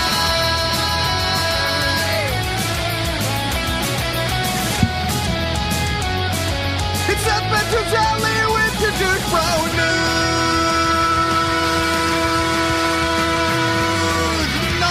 News today brought to you by ABC Fine Wine and Spirits. Use hashtag Douche Bro News. TDABC when you buy any of your holiday craft beer, wine, spirits. If you buy something from thehumidor.com, use our promo code Tom and Dan when you check out, and you'll save 20%, I believe. And go now, because if everybody is doing what I think they're doing, a lot of your favorite boozes, liquors, libations might be gone. Like my favorite 70s. People are stocking up crazy. I don't know, buddy. All right, Seth. White Claw 70s. What do we got first? All right. A man serving 90-year sentence for selling marijuana. He was released from prison. No, I heard about this. Oh, you did? I don't know if I believe that. Yep. While serving a 90-year prison sentence for selling marijuana. How much marijuana? Richard DeLisi's wife died, as did his 23-year-old son and both his parents. His adult daughter was in a horrific car accident and suffered a paralyzing stroke as a result. Oh my God. He never met 2 granddaughters. A lifetime of missed memories. Sounds like shitty missed memories, but he missed memories nonetheless. But the 71-year-old He walked out of Florida prison Tuesday morning, grateful and unresentful as he hugged his tearful family. Unresentful? After serving 31 years, he said he's just eager to restore the lost time. So he was sentenced to 90 years for marijuana trafficking in 1989 at the age of 40. Even though the typical sentence was only 12 to 17 years, he believes he was targeted with the lengthy sentence because the judge mistakenly thought he was part of an organized crime because he was an Italian from New York. No, do this to Italians. That's Italians all the time. I tell you. Now, when you first hear the story, you're like, this guy was sentenced to 90 years for a joint in his wallet, and then you're like, no, he was trafficking an entire container ship full of bailed up weed. But even that, and you're like, no, I know, I mean, like a container ship of what? I mean, like. But I'm saying, like, he was trafficking. I'm guessing a large amount. But how do we? But still ridiculous. I understand, and you have to understand too that just because it's legal now doesn't mean you didn't do something bad then. So how do you even retrofit this? How do you go back? How do you fix it? Well, you let him out of jail. He's 91, but his whole family's destroyed. So no. I mean, like now, there's thousands of people that probably will not 91. Have to deal with this. No, he's sentenced to a 90 year. He's 71. Okay, sorry. Close enough. 71, 91, same thing. I mean, it's the same thing. I mean, God, imagine now that our age. He spent going to 31 jail. years. Yeah. So, like, that's almost my entire life. So, what do you do? Oh.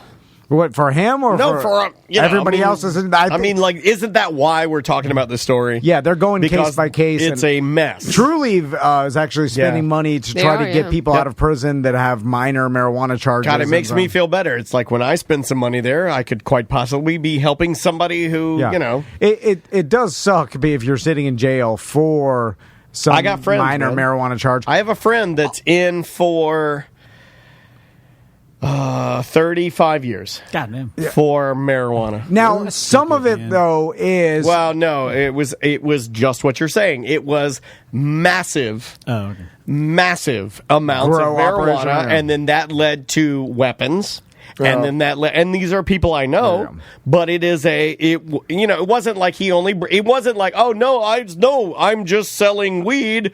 No, it went weed to weapons. Medicine, bro. It was not good. Turned into organized my crime. point is, how do you fix that? Yeah. And you legalize it and you don't have to worry about that shit. But you have all those cases you got to go back and try to fit them back into society. Expungement and some of it is the way you phrase it, where it's like this guy is in jail for you're 25-year sentence for having a joint in his pocket. And you're like, what the hell? That's crazy. This guy, and then you find out it was the third strike, you're out type of deal. And he robbed a dozen people before. And there's always a little bit more. It's like I did rob 6 people, and then I beat my old lady a couple times, and then the joint was the final. Well, that's my point. Is like this guy that I know, was he only selling weed? Yes. As far as I know. But there's so many other things that sort of go along with that. I had 5 Uzis. I did have a little Coke. And there were some stolen vehicles, and there was some stolen property. There was a lot of crime. Yeah, I mean, but focus on the weed. Yeah. This is a traffic. It doesn't not go hand in hand. And unfortunately, I think that's the hurdle that would have been the hurdle that my mom would have had to get over before she would try medical marijuana, or even go. She had dabbled now and again. I tried to get her to do that, for the ailments that she had. But the stigma of older generations is they've been brainwashed for 50 years. You can't change it. It's dope. So what else we got? No, don't make him move his phone. But how does weed not give you an anxiety attack every time you smoke it? That's the one thing that I'm able to somewhat. I've learned to talk myself down a little bit when weed. It's other theory. It's controlling the anxiety because it's induced by you. Remember, I tell you about because I know that you created it. Yeah, but the other things like, well, this actually does hurt. This actually is putting pressure. Maybe I am actually having a heart attack. That's me thinking like, but it's not the weed that's doing it. I know that as soon as I take a couple hits, I'll get that instant flash of a little bit of anxiety. But I'm like, this happens all the time. It'll go away. I just gotta keep thinking this. Does that help you with the regular anxiety? You should flip your thinking afterwards. After I get through that. Yeah, you need to flip your thinking, because I use that as a way to help my non-deliberate anxiety.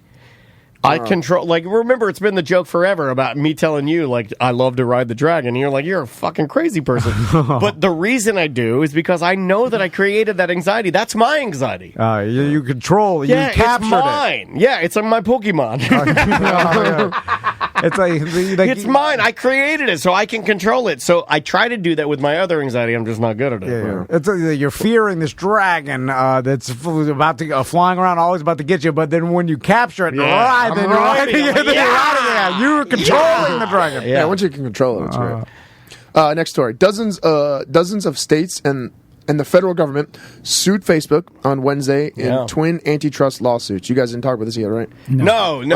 We have not. Kind of big news. I've been reading about it. Yeah. Alleging that the social media giant has abused its dominance in the digital marketplace and engaged in an anti-competitive behavior. Because of Instagram and WhatsApp, right? Yeah, that was my next paragraph. Sorry. Don't step on a story. It made me lose my place. No. Okay. It's requiring the company to divest assets, including Instagram and WhatsApp, effectively breaking up Facebook as we know it. The states are also calling for the company to be broken up if necessary. So basically, which I to be honest, I agree. So what would it saying just it's a become like monopoly? Facebook East, Yeah, it's a Facebook monopoly. West, They're and saying then it's a have like monopoly. two separate like CEOs kind of running it? Yeah, I don't really know. I didn't fully understand why that would be considered a monopoly of some sort. Okay, 30 billion users. No, I get it. I just other platforms besides. Yes, but I've heard this theory from like a professional social media. It sounds to person me or whatever. like they're just trying to get in front of something before it does get too crazy. Well, the theory being that these initial social media sites that came out, now I guess you could make the argument that TikTok is more recent and it still has an insane amount of followers, but the theory being that only the initial social media sites really have the majority of the power, because any new site that pops up is going to be hard to garner that many users. That's what they're saying. They're saying that by using its vast troves of data and money, Facebook squashes or hinders all the other companies perceived as threats. So they will crush all these other small companies that are popping up. Right. And then like Instagram that actually did make it, they'll just buy them out. They bought them out. This sounds exactly like your idea for a local podcast. Yes, it does. And this is why you've been like systematically trying to squash all other local Well, they're falling by the wayside. Look at them. BYOCB. Yeah, well, that's the one. That's the one that you told me was, not to use a terminology from our internal documents, but I believe you called it Project X, and you had to execute a hit on BYOCB. That's what you get, Fisher, for claiming you make more money than old Tom Van. I'll crush your podcast. My God, sorry, cut that out. He does make more money than you. I know. Not on his podcast. As a business owner, I didn't even need to do a podcast. He doesn't. Just enjoy your riches, Chris. Yeah. As a business owner, though, it is nice to, when I advertise on Facebook, I can automatically just have it sent to Instagram, too. I do that a lot. So it is kind of nice to have that little...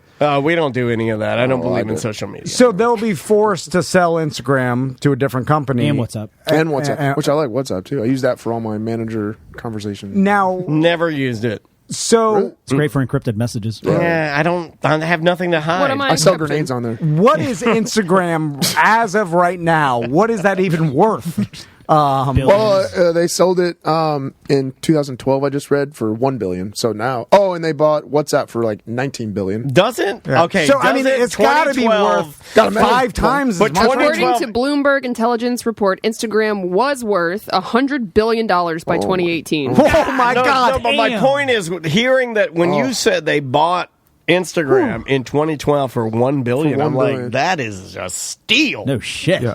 Well, now it's $100 billion. Well, you got to think that was 2012. Think about the person that invented Instagram. I know. I'm just saying that, like, I look at Instagram. But it's worth 100 now. Like, it's worth 100 times more than you bought it. That's a good investment. No shit. Well, shouldn't we just bring everything back down, though, and say, like, Instagram's worth $1 million?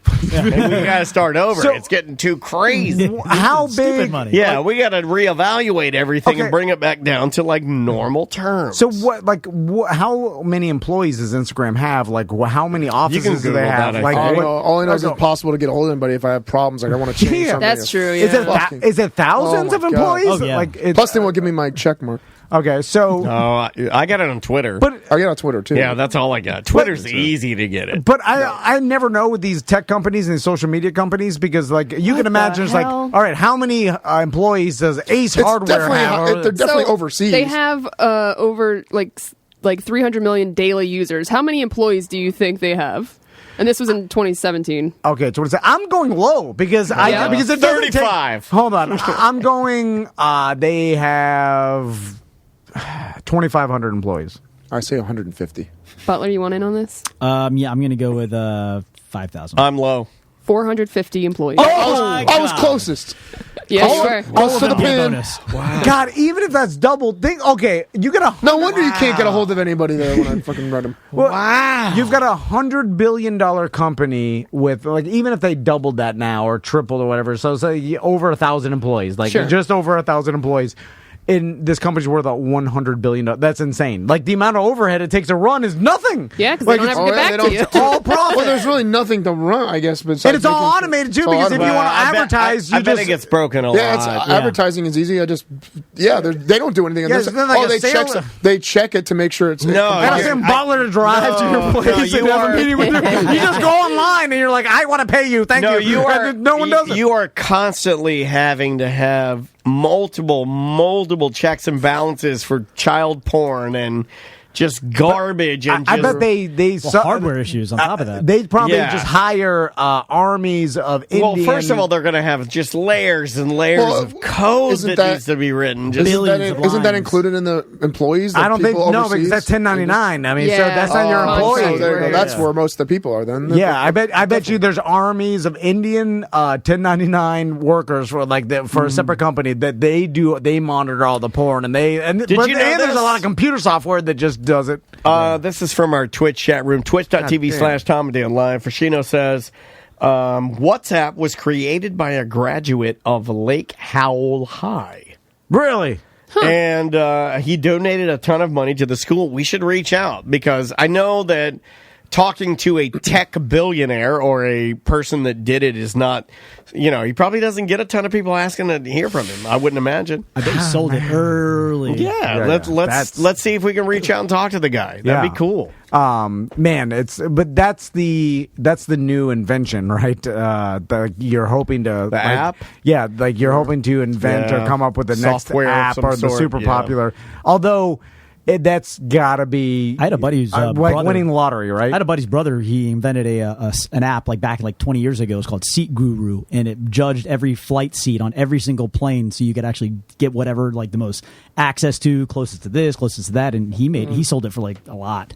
You know what sucks about being an inventor nowadays? You have to know computers. That sucks for the Tom Hanks of the world. I mean, what happened to the days when people liked good old American wooden toys?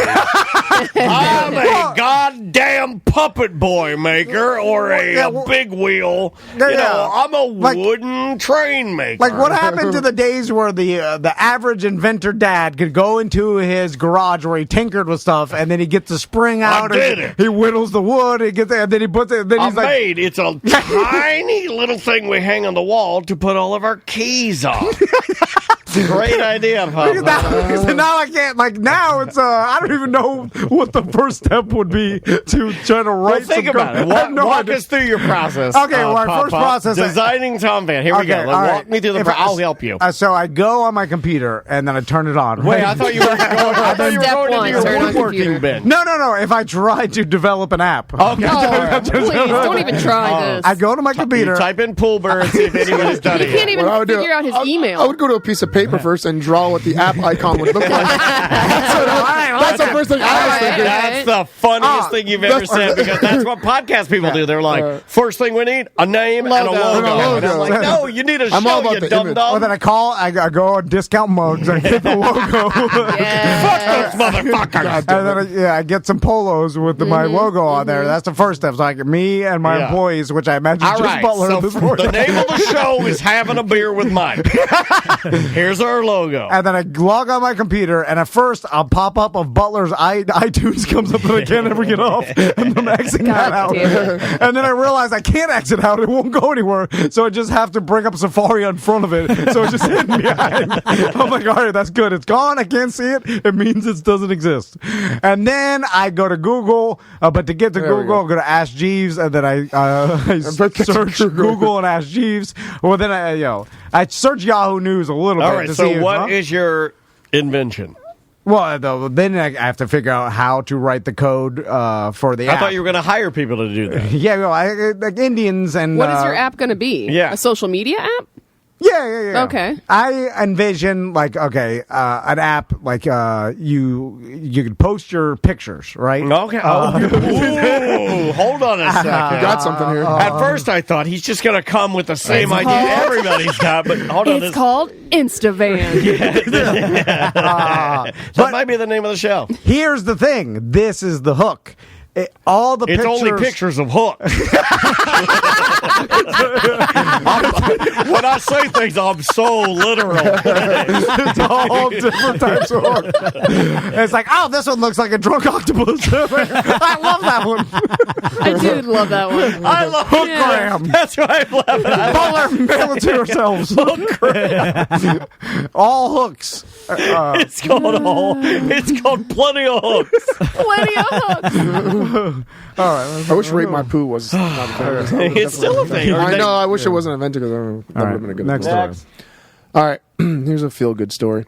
What started as a random act of kindness from one man paying for the car behind him in a Dairy Queen drive-thru resulted in over 900 cars also taking part in the Pay It Forward chain. Wow. 900. It's a busy fucking Dairy Queen. Yeah, Who's the person that broke it? Actually, I didn't actually read that. No, was this some sort She's of... like, that bitch got his bimini top Yeah, off. well, what I was thinking of publicity stunt.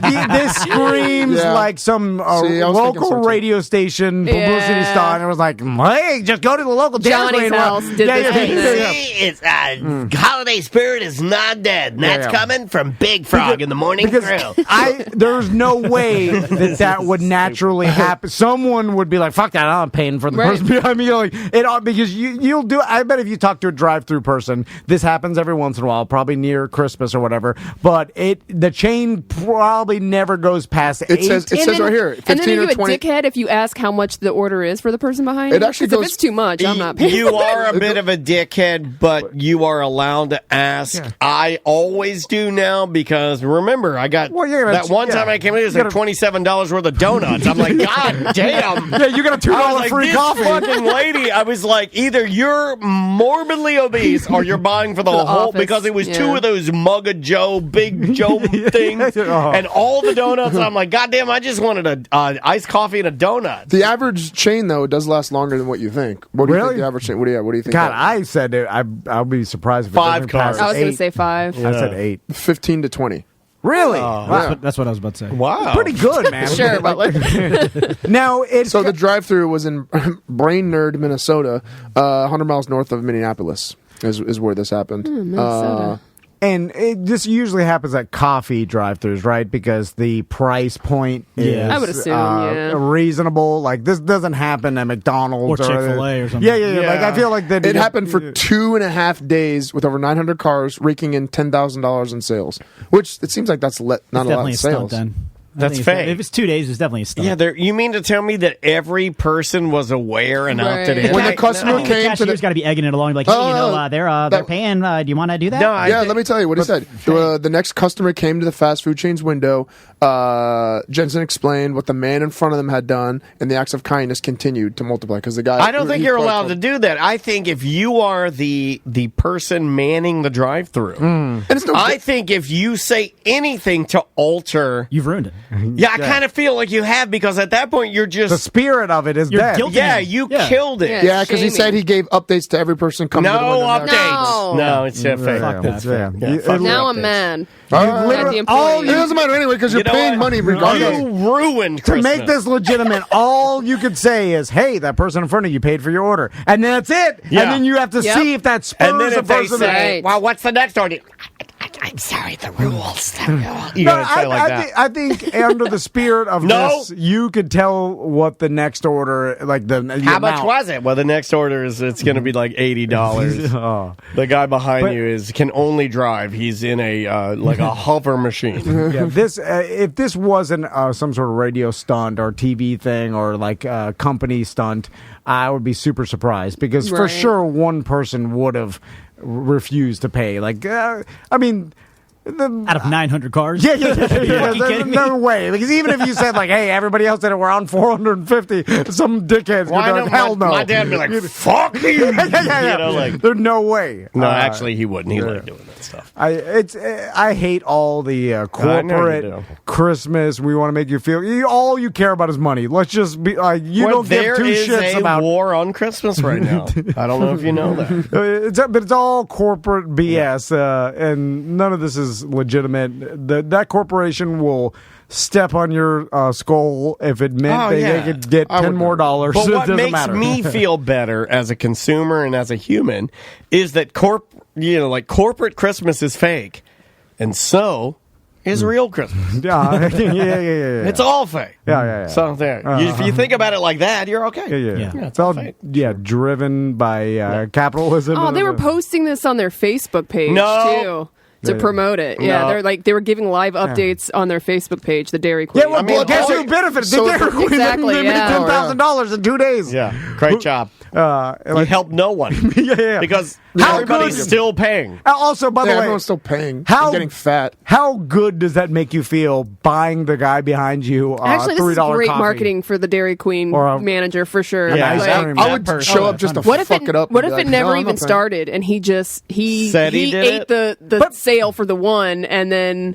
You know what I'm saying? And then started putting it on his Facebook. Hold on. Great. And I contend every single one of those 900 people didn't do anything good because they received something and then they just passed it. Like, so. No, it's literally just pushing you paying behind you. That's all you're so doing. everybody paid for what they got. Yeah. Anyway, so the only person that benefited was Dairy Queen. The 900th person got a $10,000 bill at the end of the year. It's all I'm in the comment section now on the post, and people are, who was the cheapo that broke the chain? They're shaming people. We keep this going forever. Make it great again. They needed something off the dollar menu, lady. Jesus. They don't. I don't think they have There's a dude that drove through and got the free water. You know, I just want water. But also, no way. Can I use the bathroom? Yeah. They shut it down at 900. No way it legitimately right at 900. Right at 900. All right. Anyway, next order. All right, last one. An online, and I'd say this because this looks like something we could do and break, I think. An online entertainer broke a Guinness World Record when he created a tower of tortillas that measured 32.1 inches high. It doesn't seem that high, right? Tortilla chips or tortilla little flour tortillas. Oh, you just stack them straight up? Stack them straight up. I can beat that. See, I'm thinking so too. Angel Zayas, 24. I think I did this at Don Pablo's when I was a kid. Don Pablo's. Fucking love Don Pablo's. They made their own. Yeah, I did. Oh, you did that? I was the tortilla guy. No, you did. This was supposed to be a Mexican lady. Did the bus boys and the tortilla ladies? You have the dark features. Are we adding this?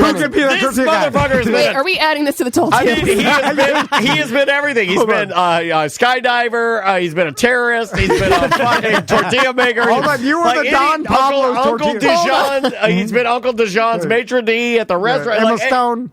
So just yell at the Don Pablo's tortilla maker behind the glass, and you were making on a big wheel. It was like in the middle, and you walked up. They had like their little fire. Did you have to wear a sombrero? It was the center point of the restaurant. Yeah. I don't remember that. I guess I remember. And you'd give a ball of dough to the kids. Yeah. Remember, me and Daniel made the comment one time because we saw when the lady that we saw when we were eating there was like an older Mexican lady, and then we had theorized because everybody working there was like a tattooed white guy, and then they had one Mexican lady, and I'm like, well, that's some it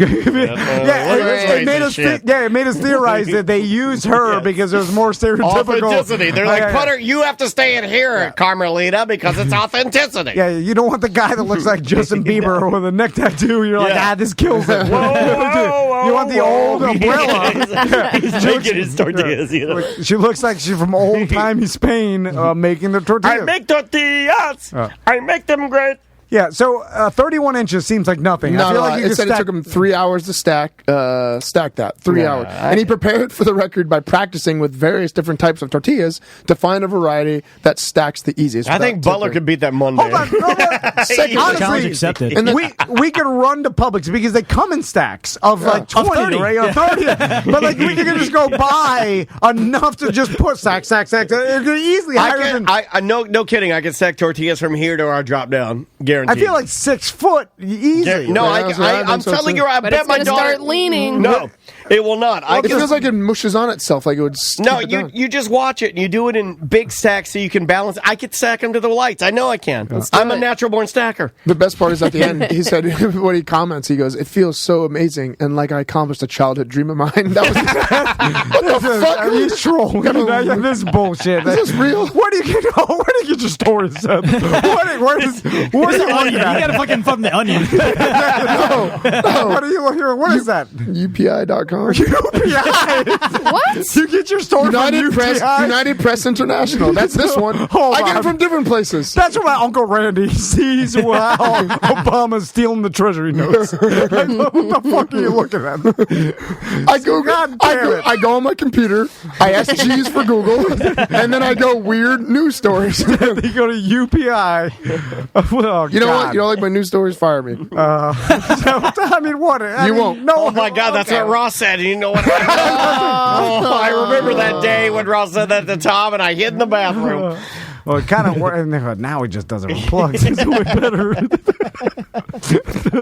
You want to take a break? Oh, yes, I do. All right. Do you know La Bouquet?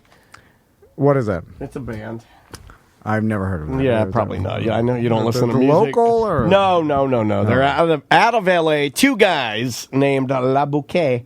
The name of the song is Midlife Time Crisis. We'll be right back with more A Mediocre Time with Tom and Dan. I'm not young and I'm not old.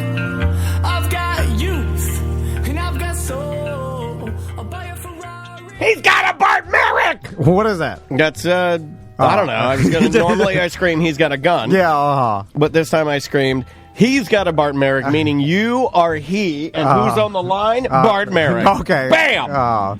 What's up, guys? How you doing, Bart? See how I do that? See how and Bart was ready. You're the only one that seems not ready right now. Bart's gonna think we're crazy. I think he Oh, already. Bart's too late. He thought. I'm pretty sure you signed that contract when you embarrassed him on the first cruise we did, where his wife excused herself to her stateroom.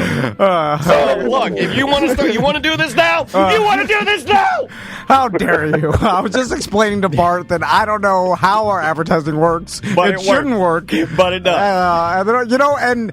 And this brings up a good point because it works so well, and this is why you should use the Bart Merrick team, which that is Bart Merrick and Crystal Vann. Yes, and because a lot of realtors, probably, especially the ones that do it part-time, probably didn't sell that many houses during the COVID era, as we call it now. Yeah. And but Bart and Crystal have been selling houses. Oh, yeah. I know this because Crystal, many of days, has told me, you have to cook dinner tonight for the boys. I have to show houses tonight. And I'm like, God, why does this work so well? Why are they busy? I thought everything was shut down, and they're selling and buying houses. But that it shows you they have experience, and experience, especially during weird market times, are super important, because if you use someone with no experience during this time, then they're not going to understand how the market's changed. Who knows what you're going to get? So Bart, what are we seeing right now? And if people want to prepare, if they're like, because I might be one of those guys. In fact, my wife has expressed interest in,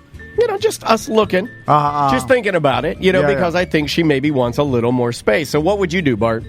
Well, actually, I'm getting ready to sell my place, too. You guys know I've been living downtown forever, and I got to admit, Carrie and I are ready to go ahead and get a house, which, it's odd. I've sold hundreds of homes, but I've never owned one that I've lived in. So this is a kind of a first for me, but that's cool. It's interesting going through the thought process of getting ready for it from this side of the equation, because there's really nothing different that I wouldn't tell a client to do, but I realize how unique it is to everyone's own situation. Like selling a condo downtown is a lot different than selling a house out in Maitland, or everybody's got their own situation, but there's a lot of common things that can be done, especially if you're preparing for it early on, that can help you out. Myself, like everybody else who's selling a home, wants to maximize and get the most out of it they can. And if you have a little more time, give me a call early on, especially right now. The holidays are a little slow for us. It's easy for us to come out, take a look at a property you're thinking about selling, give you kind of an idea of where it's going to price and what you can do to maximize that price out. Like my condo, there's lots of little things that I've kind of discovered. I'll probably need to do this or that and get it ready, just be ready to sell come springtime to get the most, not just from a seller, but also out of the appraisal, assumably. There's lots of things you can do to kind of prep. So the more time you have, reach out to us early on and we can get that process started for you. But I will tell you, next spring I think is going to be huge for both buying and selling. Because last spring, I think I mentioned this last time, really didn't exist. It was a really slow, this last spring was real slow, and then it got real busy going into the fall. And then the holidays, like right now, it's a little slowed down a little bit, which is normal. But I expect it, once we hit February, definitely March, assuming everything kind of continues the way it has been, I think it'll be a really busy spring for both sides of the process. Gotcha. And it's important that people talk to you, Bart, too, to properly know or at least predict what their house could sell for. Because, again, we've told this for a long time, just looking on Zillow or looking online, that's not an accurate representation of what your house is worth, right? No, it's too cookie cutter. It doesn't take into account the individual aspects of your home. If you had a property that's like, if you had a cookie cutter home that every other house around it was exactly like yours, then yeah, it's probably going to do an okay job. But if your house is unique in any way, then no, it's not going to take that into account. But the more time you have to get ready, price it, prepare it, get it going, the better off you're going to be. Awesome. One of the most unique, features of my home currently is that it's absolutely so filthy it's unlivable. Yeah, I did. It separates it from a lot of the other ones. Well, you could. A cool aspect is the maze of newspapers in your crazy room. I call it the crazy room. It's a pee jar newspaper. The crazy room. And you know what? You come for the newspapers and you stay for the cat skeletons. And they're everywhere. So, Bart, both you and Crystal Vann's cell phone numbers are right on BartTheRealtor.com. Don't tell people that. They can call you directly if they have any questions, right? Absolutely, right on the website. And Daniel, we've actually sold a house that had a mummified cat in it before. They'll sell anything. That's what you want. You want the guy that's been around the mummies. You do. You don't want the guy that's like, he sees one mummified cat, he freaks out, and then the whole deal falls to ass. No, Bart's not scared of no mummy cat. Bart's like, he'll take it, put it in the back of his SUV, and never talk about it again. Whatever it takes to get the deal done. All right, Bart. We'll talk to you soon, all right? All right, guys. Have a good weekend. Thanks. Right, take it easy. It is Bart and Crystal, the Bart Merrick team, and I am an embarrassing person. MummyCat.com.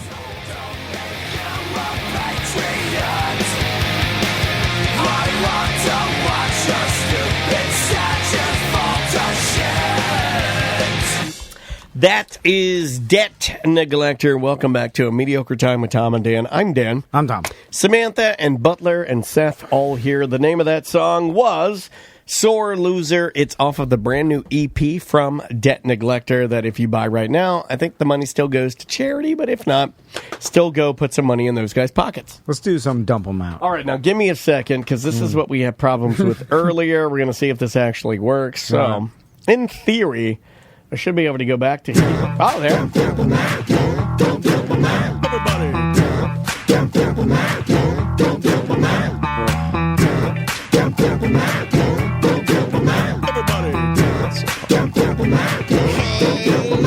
We got too many topics on the list today. It's the end of the motherfucking show. So come on, baby, let's dump them out and play. I want to see your topics. Ooh, I want to also see your bottomics.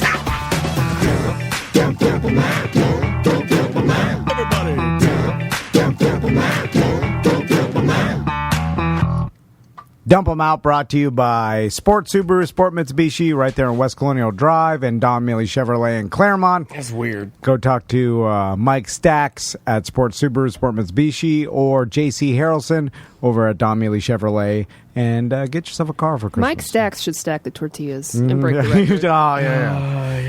Then he could be on UTI Media or whatever that was. UTI. Hey, Hey, what's up? It's me, Stacks. You might know me from Sport Mitsubishi and Sport Subaru, and I'm the Stacker, and I'm on UTI Media. First, we'll go through the ones we already talked about. Right. Tape mouth, what is that? I had the first time that I was able to tap in to something that I feel like mothers have, especially with daughters. But it is, I don't know if you feel, do you feel? All right. Stop it. Okay. Do you feel like Crystal has a connection with the sons that is different than yours? Yes, being the mom. Yeah, I feel like that's that a different naturally relationship, they're more connected, and that's not to say that there's more love or anything, but. Oh, my boys love her more. No, okay. Okay. I mean, they love me, but no, I wasn't like since you went real, I'll go real. Yeah, it's Maisie like their favorite. If I'm gone, they're I've always said, it's like, where's that dumb guy that likes to play with us? Yeah. Oh well, switch. Well, they call me the working troll. Where's the working troll? He's at the mines. Yeah, the mom definitely has a greater impact. I mean, that's like the Oedipus complex, really, right? Like the. What? So you stab your eyes out and fuck your mom? What's that now? Well, Oedipus, the Freudian complex where the boys find sexual attraction to the mother more than obviously. That's a thing. They do squish her boobs a lot. Yeah, you keep talking about that. And I just feel like that's weird because Maisie does not squish my boobs or penis. So I just think that's odd. You need to have boundaries and be like, this is not appropriate, fellas. I try to slap their hands away, but at a certain point, I can't do it. But you missed and you ate her boobs and said you're like, I'll just keep my doing point is that I very rarely do I tap into this like where I seemingly have some sort of amazing dad magic, and I have it now. Like Maisie went and she loves crafting. She loves like making things, and she went and she got out the tape, and like I was walking to go upstairs, I wasn't even looking. She had gotten the tape out. She went and she sat at her craft table, and without even looking, and Andrea described this, and if she were here, she'd back me up. As I'm walking through the house, I just point at Maisie. Without even looking, I just go, don't put that on your mouth. Don't put tape on your mouth. You'll rip your lips off. Because I knew that since she was my child, that she would gravitate to what I want to do when I see Scotch tape. Every time I see Scotch tape, including seeing Scotch tape in this studio currently, I want to peel a piece off and put it on my mouth and then leave it on there and move my mouth up and down like a child. And I knew she would do it because the dentists are attracted to tape. We're tape people. That may be the... that's a slightly chopper. Slightly chopper. I saw the chopper. Like, I think I do. Have I not? I have. Hold on a second. I think I did it with painter's tape this past week. I do not. I don't want anybody to ever think that I've denied the existence or the possibility that Maisie is full chopper. Okay. I have talked to you about this, well, have I not? She's my Padawan. Yeah. All kids are chopper. They're supposed to grow out of it. No, she's no. You're not supposed to get where Butler got. I believe she is in it to win it. Uh-huh. Oh, yeah? Oh, you know what? Another chopper move, I just thought, along with the tape in the mouth, is getting your finger stuck in holes.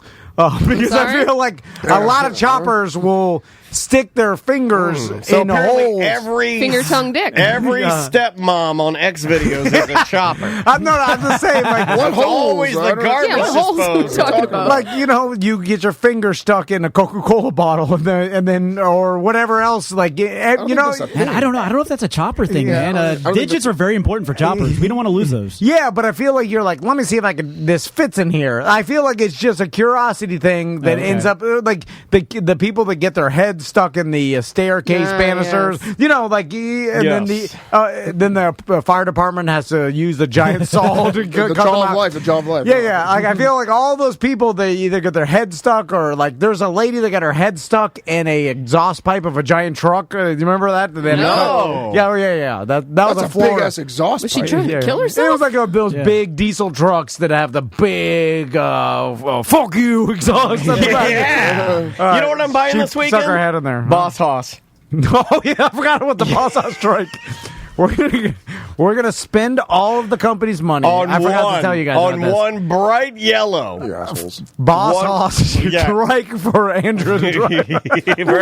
Yeah, Andrea's got to drive it. The joke. It's a boss, not a trike though. The two wheel. No, the two wheel. Well, no, she can't even. No, she drive can do it. No, she needs can't. the Boss Hoss trike. I want the V8. It's the V8, and you're sitting on a full Chevy big block V8, and it's just. We had a guy. Normally, I would say. Normally, I would say if this person is deceased. Normally, I would say oh, God bless him. So I'm not going to do it to this guy because fuck this guy. It's Daniel's arch enemy. Yeah, it is. He holds his resentment. I do. From the day that he told Daniel. No one can ever look at me and go like, "You're not human." No, I'm 100% human and flawed. And one of the things that I have great joy is my grudges. I love my grudges. Why do you have a grudge against him? I only have a couple of long-lasting, forever grudges, and this guy has said this before. He got me too, but I think shit like this is funny. No, but I don't because at a point there is a point where the guy thinks he's clowned you so much where he's going to lose respect for you. And to me, the fact that you say I think this guy is funny makes me want to push this guy down more for insulting you. Like I remember when you remember at the company party when he started eating all the shrimp and I wanted to just push him into the table? Well, that was the same party he called me Dinky the Drunk. Okay, I'm going to defer to Tom because my anger will take over. This is a guy that showed up at Daniel's house. He worked with clients of the radio station or whatever. He's like their marketing I'll tell the full story. So there's this guy that had a construction company named Mike, and he advertised for the radio show that we were on at the time. And he redid my roof. Well, one of his partners this guy was like, okay, no, hold on. This guy was taking money from my client, who was a construction guy, because he was supposedly the broker, meaning he was the go-between. The marketing between agent. The marketing that's what agent. I'm trying to start. Between the radios, you're fucking Marty then. Between the radio station and this guy, but it was an unnecessary cut. Like this guy didn't need to be there. Right. He literally did nothing, and all he had was a little bit of radio experience from being on a brokered radio show that he bought on one of the AM stations. Yeah, I did that before. And it was a motorcycle radio show. Oh. Okay. Called what was the name of the fucking show? Anybody who still does this, Cycle Riders Radio, burning your money. Cycle Riders Radio. So, exactly and I'm okay talking about this because the guy was nothing but a dick to me. So the roofing guy, the construction guy, is working on my home. And this guy calls that guy and says, I'm going to swing by and see what you're working on. Oh, whose house are you? Oh, you're working on Daniel's house. I'll drive by.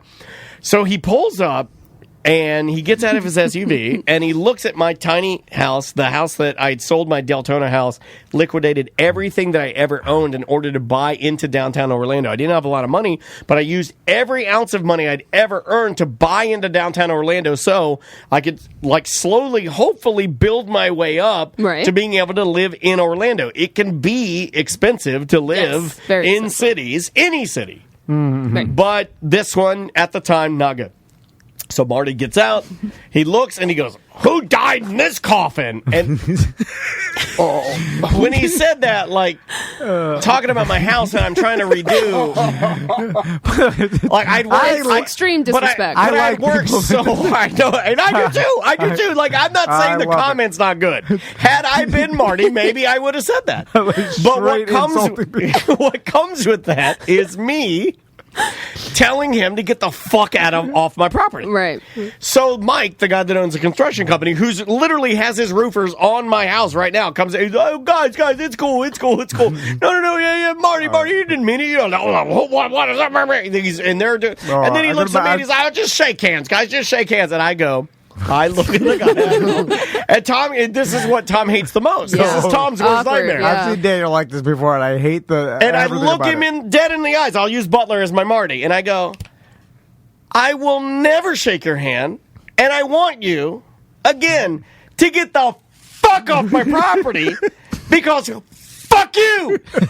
Fuck you! I'm just no, never in a million years. You could literally die die right now on the street. And he did. He eventually did. Oh, come on. And good. And wait, the whole story was got what you deserve, Marty. I'm completely, you, Marty. No, but I'm completely all came okay. from both I'm sure to some people he may have been a nice guy. I'm sure, but to me he was not. It all came from Boss Hog. Old Boss Hog. So what happened to his Boss Hoss. It's a Boss Hoss, What happened to his Boss Hoss? Yeah. Boss Hoss. Hoss, yeah. Yeah, they had to change the name, much I do those things believe. go I for? believe there was a I would get copyright issue with those motorcycles. This is something I put on Dump 'Em Out. So I was questioning, who was I asking about? It was Shane Hartline. We interviewed on ACT, and I was asking about how the guy's name is Brian Baumgartner, I believe, who played Kevin Malone on The Office. And I was asking, and he looks so cute on his cameo photo because there's a picture of him like funny. And can we not all agree that Kevin as an old man is the cutest old man? Yeah, he looks like a little kid. Isn't he so cute? So I was asking, I was like, why is he touting Cameo? Like, he's got better ways to spend his time than sending out birthday wishes for $100 a pop or whatever. Like, I just figured and assumed that he was getting paid by Cameo to say he did it. He did a little bit of it, that kind of thing. I tried to tell you. And then Mo DeWitt, our buddy Mo, sent us a story that said Mo's bought a couple cameos. Some he didn't want to buy it. Kevin Malone is about to make $1 million this year off a Cameo. And I was like, what the fuck? I was like, no, because at first I was like skeptical. I was like, $1 million? You're skeptical of literally fucking everything, even when people give you facts. I know. But then I was even skeptical of the story because because I was like, maybe it's Cameo CEO saying he's able to make $1 million if he kept up this pace. You know what I'm saying? Because that's media word shit and headlines. I mean, your wife used to do this for $1 million at what? But it's $500 at a time? No. It's $129 is what he costs. That's actually worth it for Kevin from The Office. I mean, iconic character. Literally this morning, me and Butler were doing the math, which took us all morning. That's why you guys got nothing. I wonder why you're so quiet in there. And broke up the TI-83. You're just dividing two numbers. You got a look, everybody, it's Marty from Psycho You know what I love is that Tom was going to say mathematician, didn't realize he couldn't say it, so he said Einstein. I saw it happen right before my eyes. How dare you? You're supposed to support me, producer. You forgot my name now. I started with Queen's Gambit. Hi, guys. Oh, look, everybody. It looks like we got a real Einstein in here. So it's only about 100 cameos a week, and then it's like, all right, you could, if you did Monday through Friday, 20 a day. That's a lot, though, man. Yeah, but right? 20 a day, you can get that done in an hour. Have you guys ever sat in front of? I know you have.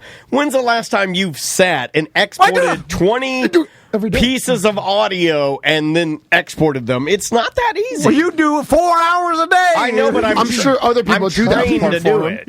Yeah, but they're just uploading all I'm saying is it's not easy. I'm not saying it's not possible. I'm just saying it's a chore. It's a job. It's an easy million. Cameo makes it easy. He sets his phone up, and then I think he just hits record. Does his message. No, you got to make sure it goes to the right person. You got to make sure you send the right file. Well, but Cameo does it for you, I think. No, they don't. No? It's not as easy as you think. So he's hustling is what I'm saying. There is work involved. It's not as easy as you think. Wait, maybe not. It's not. It's worth. Hold on, but I mean, it's not just a one button and it goes. No, you have to make sure you log in correctly. You have to make sure the video goes to the right person. You have to make sure you send the correct video. I know the interface. It's not as easy as you think. It's literally not just hit a button and $1 million. It's not that. Well, I know, but it seems reasonable now because if you make 20, if you do 20 a day, 5 days a week, this guy can make. I'm not saying it's not possible. I'm saying it's going to be a pain in your ass. Seth, get on Cameo. Yeah, but then for $1 million, I think he's doing it to say that he can do $1 million on Cameo. That's what I think he's doing. But also, it seems way easier than any other thing this guy could do for money. Right? I mean, this is easier than acting. But you sit in your office, and once you get the rhythm behind it, it's not easy to probably learn how to do it, but once you learn and you've done 50 already. I'm not even saying it's hard. I'm just saying it's tedious work. I know what it's like to sit in here and export 100 little pieces of audio. It's and you get confused. And it's he not probably has an easy. assistant we're do not, it. not looking forward to this. That's what I'm thinking. Show we've been putting Because together. think about it, like, That's what I. No, that's you what gotta it's hide- going to be hard. Right. It's going to be really hard. Yeah, but if you're Kevin Malone or Brian or whatever, you could probably get a part-time assistant. That's to what I come was gonna say. You once give a him day. $10 that's what I think he's doing because remember, $1 million he'll make. Yeah, That's but remember, insane. he's not used to doing this. It's not like before he did this. Before I did this, I was always just a radio editor. So it's super.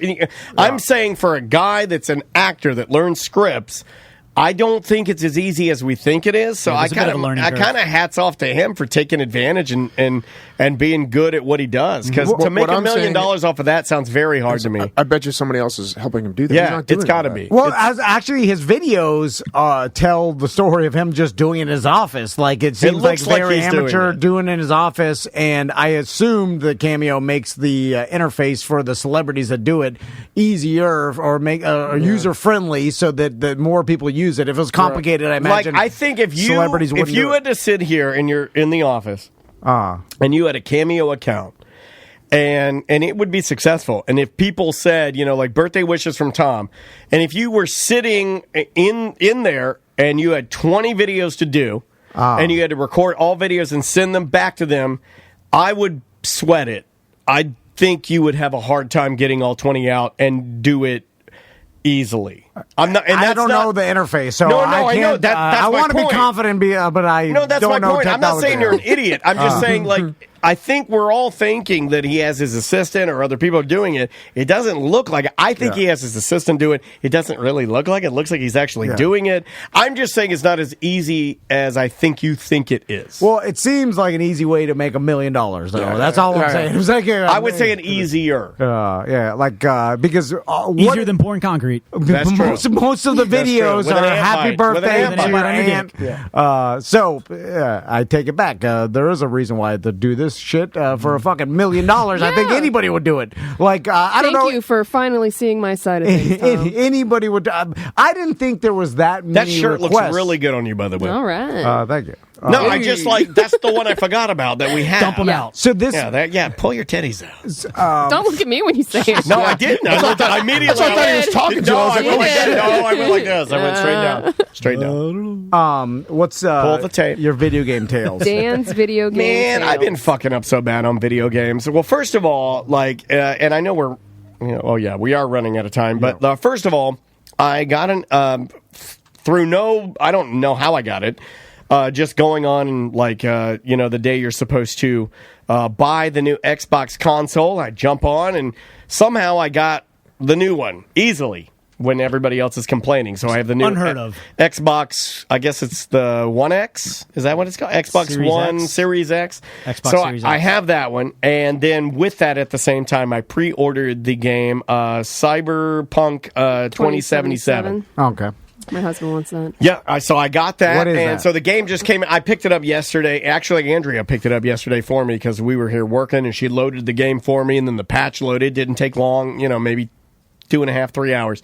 So, but I've had this since November 10th. I've had the new system, and I've been playing Madden on my Xbox, and I've played it. I have my Atlanta Falcons, and I do franchise mode where I can play with the current players, but then it real-time stats the draft, and you bring in other players, and you go year after year after year. So I'm 25 right now. I'm playing Madden, and I realize every time I go to my little Xbox to see what game I'm playing, there are two Madden icons. One is an older looking icon and one is a newer looking icon.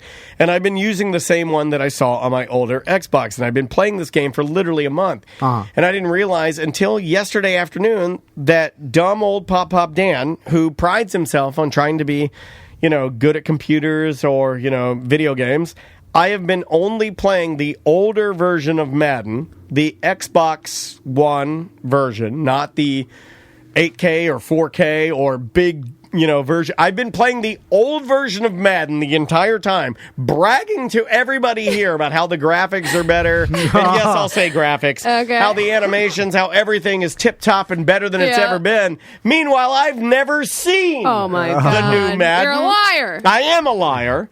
100%. Well, no, you thought you were playing the new one. But no, I'm just telling you, like, when these things happen, I need to naturally tell you when I'm getting old so you'll know. Because I try my hardest through a series of flat brim hats to hold on to my youth. And it's also like a placebo, right? Because it's clearly not better because it's the same fucking It's the game, same but you fucking tricked game. your brain to think that it was the new game, so you thought it looked better. But then, I don't know why I thought of this. Maybe it could have been the copious amounts of marijuana I was smoking. I go, what's that other icon? You know, the newer looking Madden icon that you have. Oh, you've just downloaded 80 fucking gigs of games to your Xbox. What do you have? You have the old version of Madden, and then right next to it, you have the new version of Madden you've never played. So I jumped to the new version of Madden, and it blows my goddamn dick in the dirt. I'm like, oh my God, there's next-gen stats. It's all new graphics. I'm crying. Andrea's like, what is this?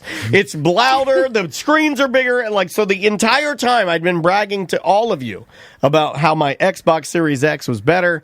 I was lying to you, and it is not. And that leads me to my last tale, which is I have not played Cyberpunk 2077 yet because I loaded it last night.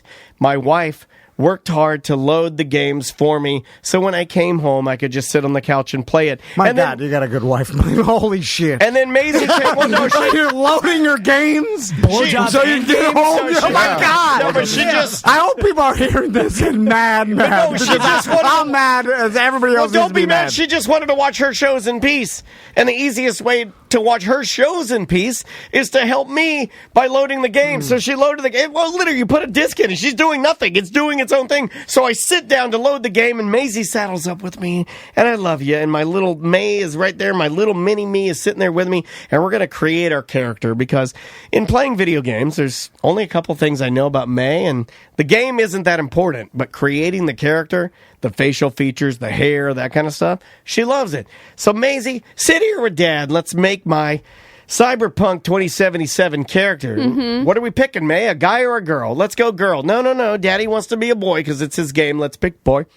So Daddy picks a boy. Where do we want to go? Oh, we'll be the corporate guy. We'll be a corpo. So we'll go there. So Daddy picks that. And then they show a naked man with his penis out on the screen. And then they proceed to ask me in Cyberpunk 2077 how big I want my fucking penis. Oh my God. What is it? And every time I move... How big did Maisie go? And every time I move my penis on the screen, it throws a new penis in, and the penis goes... fla, fla, fla, fla, fla. And then I go, medium penis, fla, fla, fla, fla, fla. Big penis, blah, blah, blah, blah, blah. Little penis. And then every time you scroll, it's a different penis. And Maisie is on the floor, and she's crying. The tears are in her eyes. Laughing, crying, right? Right. Hopefully she's not traumatized. And she can't stop laughing because Daddy has to pick his penis, and I'm trying to explain it away. And then is it all hairy? And, Like then, a big hairy... and then as I say, well, I don't think we're going to play this tonight, I hear my daughter as she runs downstairs laughing to tell her mother. She screams. This is a quote, and you can ask Andrea. She goes, pick the big penis! Pick the big penis! As she's running downstairs. And I shut the game off. And for those of you that have been emailing me, you know I got the game. I don't understand it. I don't either. You also get to pick your pubic hair. The style of it, and then they and at some point everybody is asked me, in this game have you, or fucking in this game? People are asking me, have you played the game? And the answer is no.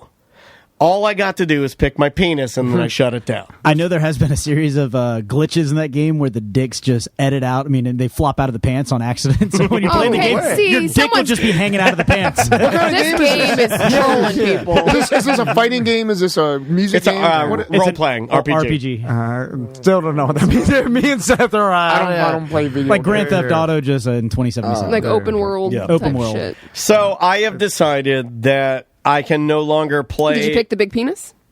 I did. But I'm going to start over tonight and probably go normal penis because I don't know if that has negative ramifications in the game. You use it at all? That's what I'm asking. Tom Van, I'm telling you, I don't know because I'm not going to sit there and pick penises with my daughter. So the whole thing got shut down. Good time to discuss the birds and the bees. Neo Del She already knows, man. Neo Del Rio in the chat says, for a female character, you can change the design and color of the coochie. Oh, yeah, good. you can pick vagina.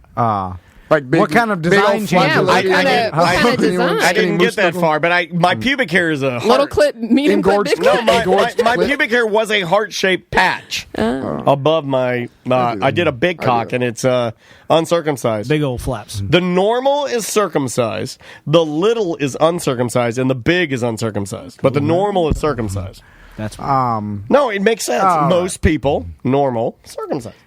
Seth, when's your karate dojo open? How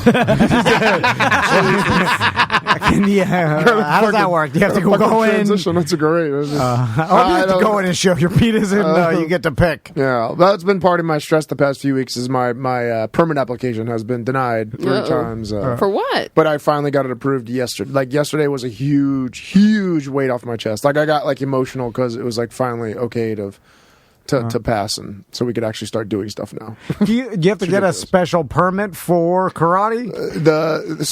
It was a karaoke bar before, so it's switching over to a fitness facility, and there was 2 bathrooms. I'm knocking it down to 1 bathroom because there's absolutely no room to do martial arts, and there were 2 bathrooms, so I'm getting rid of the bathroom. They didn't like that. Went around all sorts of different ways, and finally got it approved to have 1 bathroom in the facility. So it's been literally, I wrote a letter from like a heartfelt letter to the head of permitting, like the head top guy, and that worked. Yeah. Really? Like usually I heard getting permits is the worst. It was hard, but this guy was really nice. He understood where I was coming from and understood the problems. Yeah, you gotta squeak. You know, never get the squeaky wheel. You gotta, of course, I let him know who I was. Get all the construction. That I was a radio personality. Dearest no, he Benjamin was Franklin.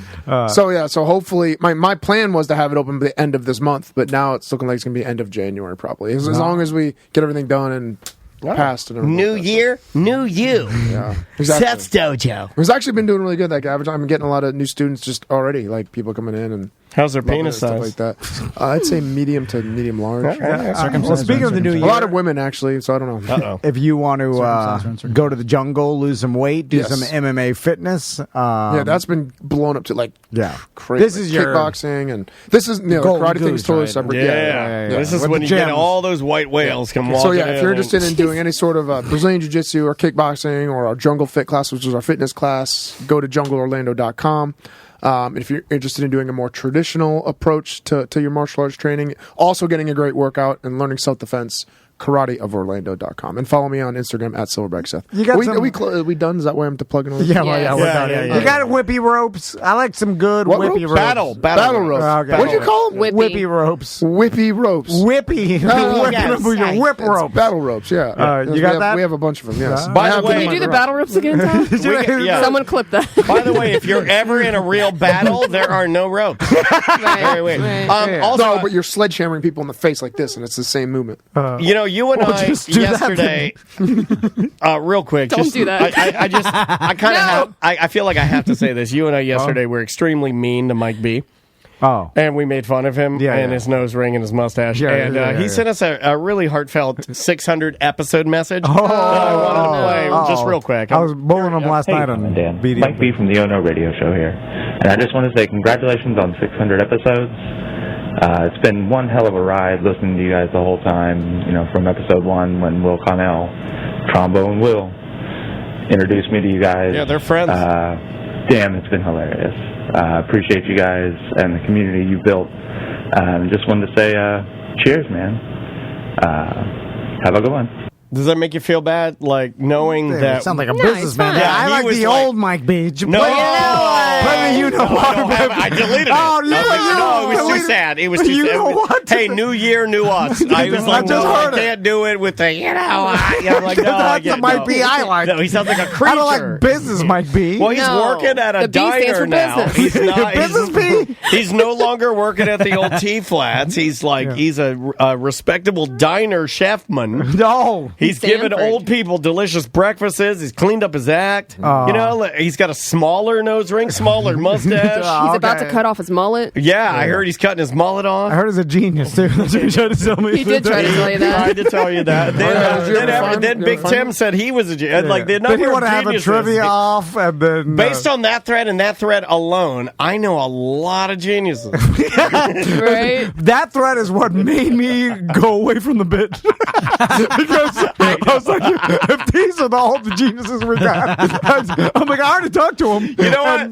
If you ever want to not find geniuses, find the people that say they are. Right. You know, like in the group, like I was looking at the whole thread, I'm like, ooh, this is going to be a really weird shit, show. I commented on that. I know you did. That's a joke. I wanted the Russian guy from Queen's Gambit. I get Mike B and Big Tim. And then I'm like, oh, God. This isn't the chest on the ceiling. Oh, God. One of them's in the Corona line. Nothing but tranquilizers.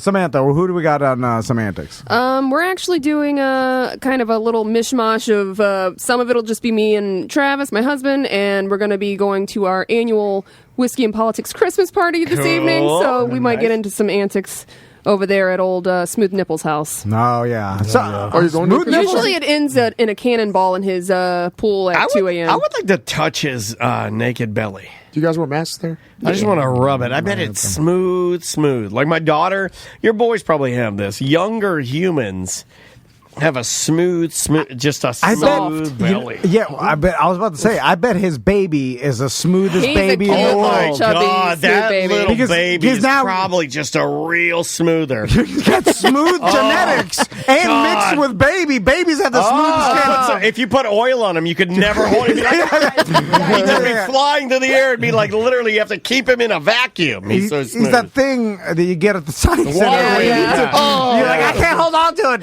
And then you're like, I want to put my dick in it. Don't equate that with a baby. I was not. Cut that part out. That is the weirdest and best place to stop the show. I gotta get the hell out of here. Am I talking about the thing at the science center or the baby? Who knows? Well, thank you, everybody. Speaking of the 600th show, thank you guys. Congrats, Well, it doesn't mean anything. We're doing the 666 show, right? It can't be that many people that got from 1 to 600 that still are here. No. Like, so the people that did, the hats off to you, because you know what? it's But amazing. there really is no difference between us and the other show I found today that's been podcasting in Orlando for thousands of episodes. No. And they sound, I mean, I will not give them a plug because I don't want people to clown on them, but I found a show today that's like a husband and wife, and they've been podcasting like maybe 7 years longer than us. No, really? And they're up to thousands of shows in Orlando, and I listened to their show.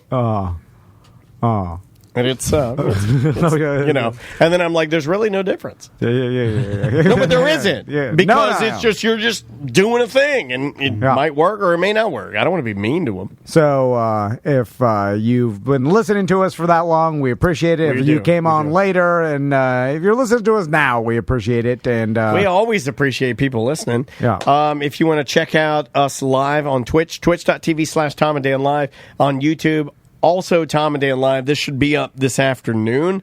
Our numbers on YouTube and Twitch have been like really growing, so I can't thank you guys enough for sharing and being cool with that. And thanks to Samantha, who's been working really hard. Crushing it. We've got a little surprise at the end of the year. I'm finally going to dump them out. During our good Oh, don't say that. You don't have to pay me if that happens. Wow. Should have been here for the last Super Bowl. Hold Twitch on a show. second. No, we had to talk you off the ledge. Speaking of old Kevin Malone making $1 million on Cameo, I'm going back to the. She can make $50K easy. No. $50K a Are month. you crazy? Yeah. You can make $50K off your boobs. You got With big, the- ginormous boobs. If the amount Why of did you look around the laptop, Butler, like you were going to look at my boobs? Because anytime anybody mentions your Does she boobs, still got them? They're still there? They're still there? go over to you and then we circle your body. I don't. Yeah. I think Because you can't look right at them. You got to go like, Full oh, you know, OnlyFans. Samantha's boobs. I mean, too goddamn big. it's tens of thousands a month if you went full on OnlyFans at this point. I mean, Yeah, with but the what does amount of that horny. mean? No, if it's boobs only, I'd 3 weeks. God, and you know how I'm many out. concrete mics? No, I'm being honest. I know. No, You're right. Exactly. I'm trying to Once give... you see them, I mean... Yeah. But then you just keep doing different things with if them. you go... What am I supposed to like do you with them? run Battle in to ropes kick a with my soccer tits? ball. No, but if you go... Yeah, you do jumping jacks. You play cards with them. I don't feel comfortable saying this, but I'm going to. But if you go down... Well, that drunk lady with the big If you boobs do as well. the whole thing, then we have more area to explore. But If she can do gimmicks with her if boobs it's alone. if it's boobs only, I'm out. If it's Boob boobs, activities. I'm with puss, Seth here. and butthole, Feeding the then I'm in. fish as they dip in the top All of I'm the fish saying, tank. after a couple years, How often have you thought about this? A lot of things you can do with boobs. When, like, after a couple years, you knock will on doors with them. You will be rolling a condom over a pumpkin stem because you run out of ideas. No, that's why I'm saying tits only doesn't cut it. I gotta have progress. puss and butthole. No. You have to make your money and then get out. All right. I'm getting out. Speaking of that, We're all just here to get out of here. Yeah. We got a surprise at the end of the year for you guys, and thank you again for 600 shows. We're out of here. Bye-bye. Oh, wait a minute. I can't publish that. It's mediocre. And now it's time for the Tom and Dan end of the show footnotes. Today you heard music from Debt Neglector. I love these guys, and they're from Orlando, too. From their brand new Bad Faith EP, you heard the song Bad Faith. Now, I hear tell that they're working on a new full length, and you can help them with that by heading over to their Bandcamp page, buying a few songs or albums or something. Thank you, Debt Neglector. Have you heard of Smart Death? Yeah, I hadn't heard of Smart Death either, but I think you're going to like them. And you know I love collecting new music, finding new tracks that are different. This is like a whole new emotional rap deal. You know, it's really in right now with the kiddos, and I kind of like it. From their brand new Something's Wrong album, you heard the song Waste My Time featuring Belize, and it's really good. After that, we got some new music from La Bouquet. I hope I'm saying that right. This is indie rock from LA. Now, this is what they say. They carve out emotional songs that you can dance to. That sounds great to me. And this is a goodie from their brand new EP, Chaotic Good. You heard the song Midlife Time Crisis. And we bookend the show with more of that brand new Debt Neglector EP. Again, it's called Bad Faith, and you can snag it on their Bandcamp page just like I did. We close out the afternoon with the song Sore Loser, and on that note, have a great weekend. We'll be back on Monday for OG and BDM shows of the week.